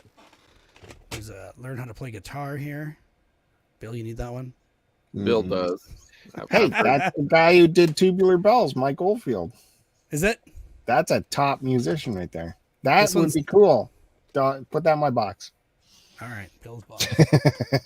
We were joking about it, but I want it. I got to record it too, but photography from Kodak, this one's actually really good. The only problem I don't like is this is volume 2 of a series, but the editing on this is great. Like, they did a good job showing you where the important part, or the, like, you know, the focal, what the heck it is. They did an overlay over the pictures in the video showing tips for taking photos and stuff like that. It's pretty cool. Here's one on how to use your professional router for some woodworking.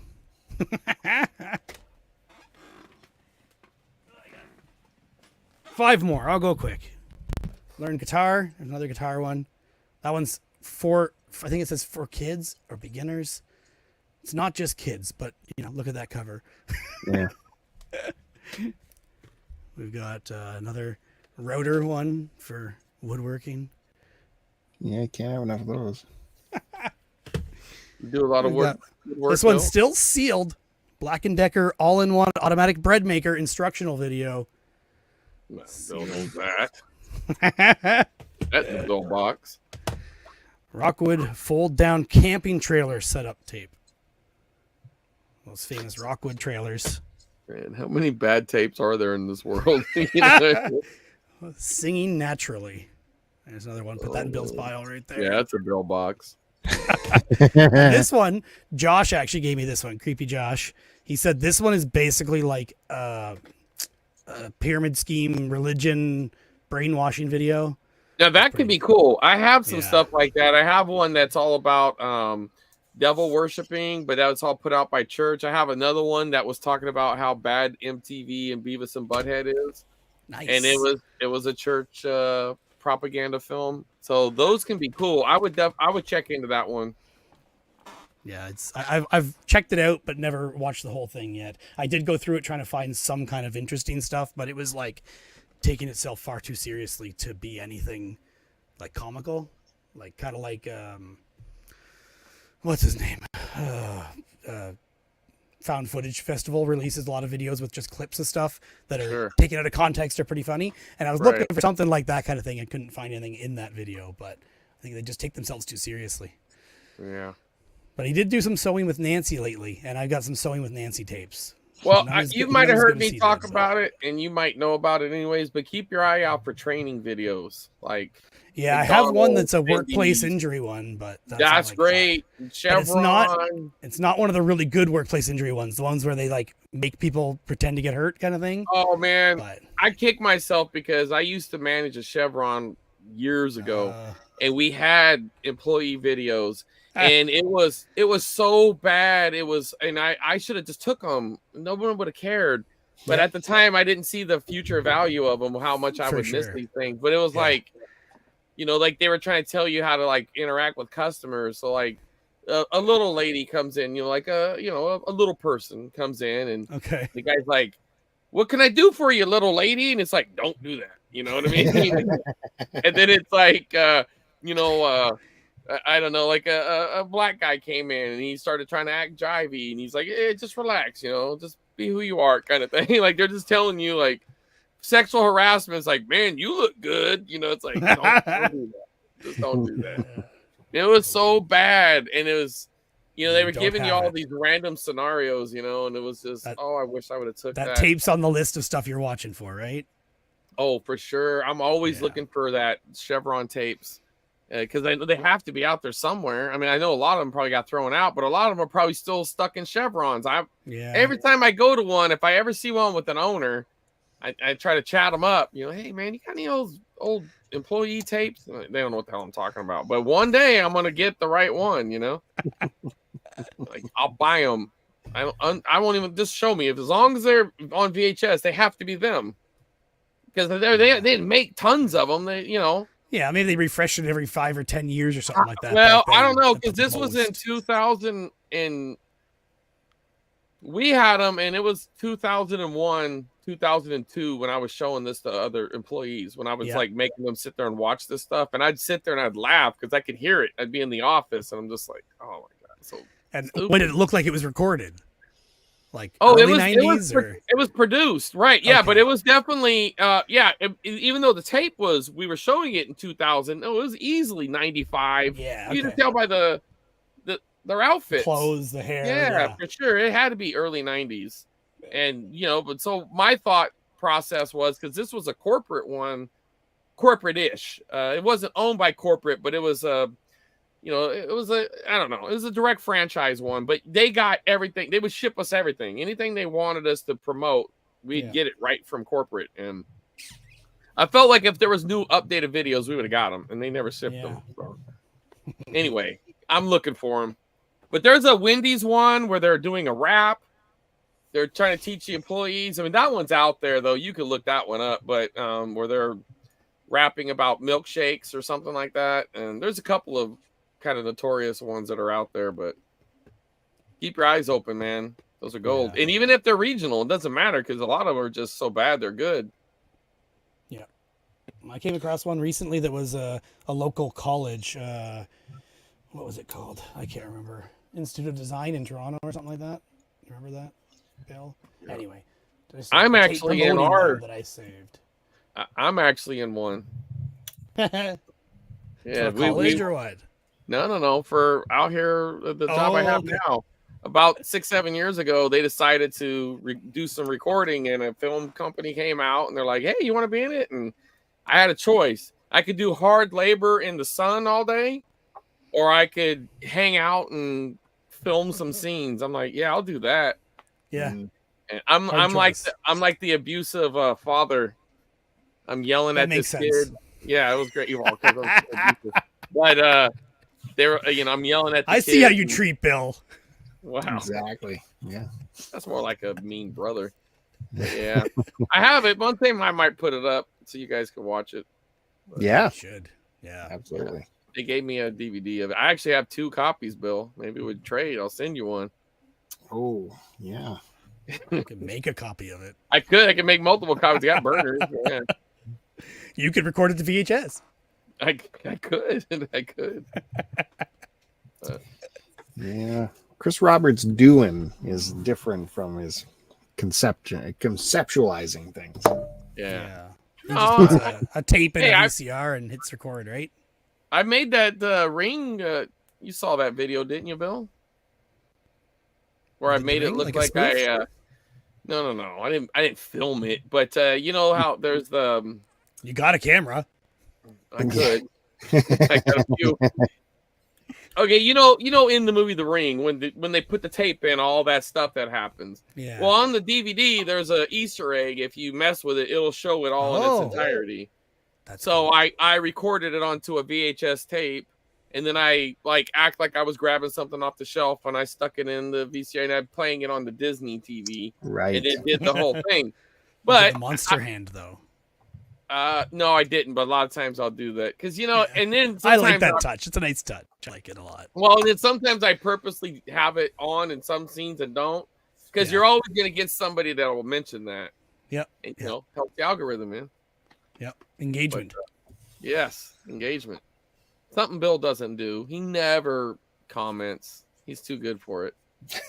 I'm just usually fixing your spelling though, Chris. So well, that's fine. And those are there on purpose too, right?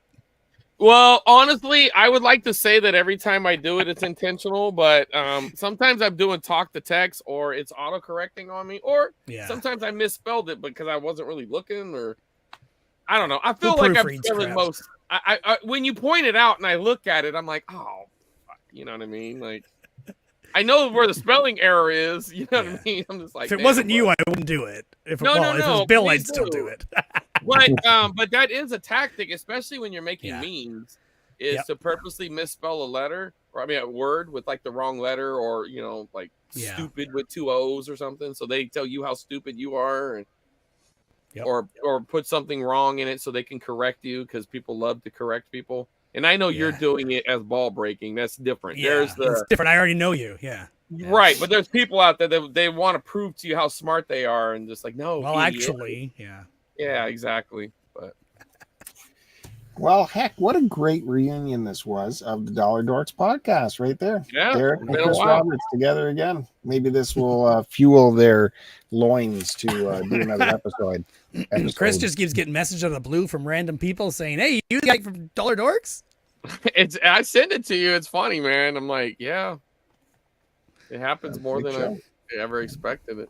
I've gotten it for every podcast, but the Dollar Dorks is probably the one I've got it the most, maybe 3 or 4 times. Surprising. I would have thought you'd get it for like the bigger retro gaming ones you're on way back. Well, the Narc one, there was like maybe 2 or 3 times that happened. One on eBay, I sold a guy a calculator, and after we did the transaction, he messaged me and he's like, "Dude, are you Chris Roberts from Narc?" And I'm like, "Yeah, I am." And a calculator. It's not even like it's a retro game. That would have made more sense if it was a retro game. Well, no, but hear this out though. He got his student loan check, and he had to buy a scientific calculator, so he bought mine at the reduced price, and he felt he was really happy when he found it was me because he listens to me, he knew it would work, and he took the difference and he bought the game he'd been wanting. He ended up buying like a boxed NES game or something like that. So I was like, that's awesome. Pretty cool. Yeah. So helping out the community, Bill. Good stuff. Well, Derek, thanks for popping on, man. It was good to see you. Yeah, nice to see you guys. Hey, keep up the good work up there, dude. You're doing a lot of good things. Bill's telling me about it all the time. So yeah, don't forget. I gotta post more videos on this crap. I got so much content and nothing to do with it. I've got lots of YouTube ads, commercials. That's all the main thing I'm doing. But everything else is just I don't post anywhere else. I did actually start streaming on Twitch 24/7 for the last 20 days or so straight. 20 days straight of just my commercials on random. So that's been going for the last like freaking 20 days. You getting some views? How's that working out? It's okay. I'm getting more subscribers than I would have expected, but not many consistent views at all. So it's meh. It's not like my channel's branded for it or anything like that, right? It's just my normal username. Well, rebrand it. Rebrand it. Well, I've been working on changing my image for everything, like my icon, my avatar. You should. The tapes. I think branding is important, and make it a name that it doesn't have to be like VHS whatever or commercial whatever, but something that's short, catchy, people can remember. Yeah. All right, look for Derek on the Not So Special podcast with his buddy Creepy Josh. It's a good show. A little long, some might say. The last episode was 6 hours. That's something. But definitely look for those. When's the next episode coming out, Derek? It's always on the 1st of the month. 1st of the month. Okay, we'll check that. Hopefully, don't think of it as a 6-hour episode. Think of it as like 12, 30-minute episodes. There you go, right? You got a whole month to listen to it. We only release once a month. You're just dropping all the episodes in one shot. Yeah, you're the Netflix of podcasting. Absolutely. All right, thanks, Derek. We'll see you next time. All right, Derek. Thank you. There he goes. That's Derek. Not So Special podcast. Check that out. I'm a big listener. It's on YouTube and wherever you get podcast stuff too. Yeah. Don't forget the Bilco Prod. Bilco Prod. Look for what's it called? Via Rail Sleeper Class. Yep. You want to get a good idea of how it'd be to ride the rails? It's fun. Did you watch it? I didn't watch the whole thing, but when you first put it up, I was watching it. Yeah. Well, it was what, like 40 minutes or something? It's 40 strong minutes. It's entertaining. I didn't mean like it was boring, Bill. Like, okay, you were gonna do this because I put up a lot of content. I don't see a lot of feedback from you, Bill. I like every single one, but yeah. Right. Well, I liked your video and I shared it. Thank you. Derek watched the whole thing. He's still here. Thanks, Derek. I'll get back and watch it. But you also put clips of it up too, so I feel like I've seen a lot of it.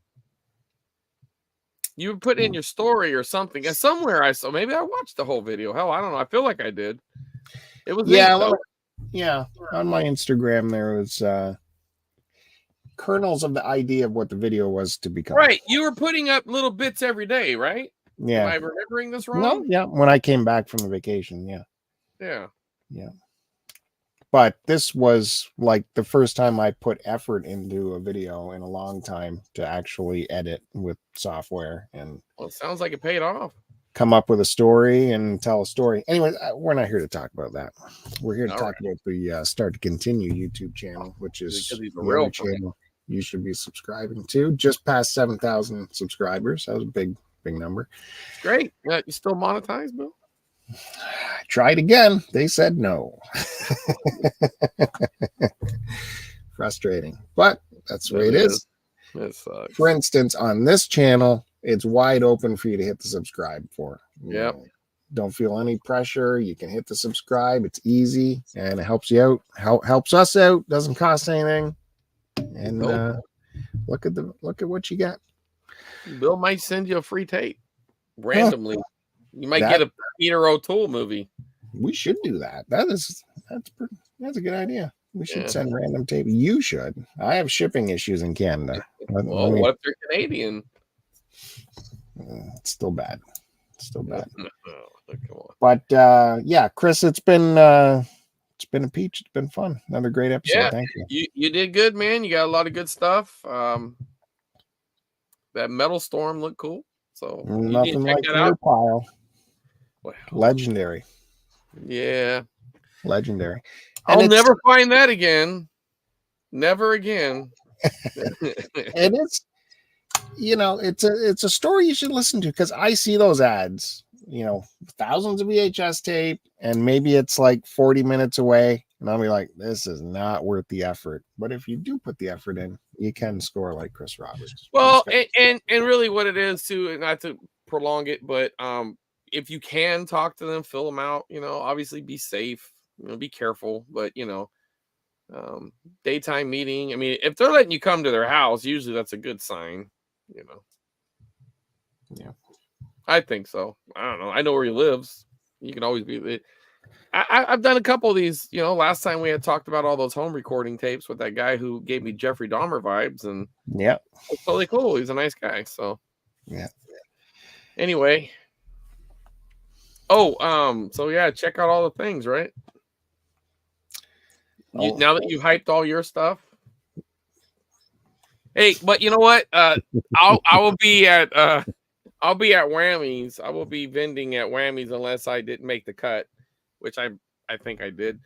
Well, that's coming up, isn't it? Yeah, on the 3rd. Well, geez, they should have let you know. Yeah, they just do what they do. Well, I think it's understood. They sent me a direct email saying, "Are you interested?" And I said yes. So. Oh, good.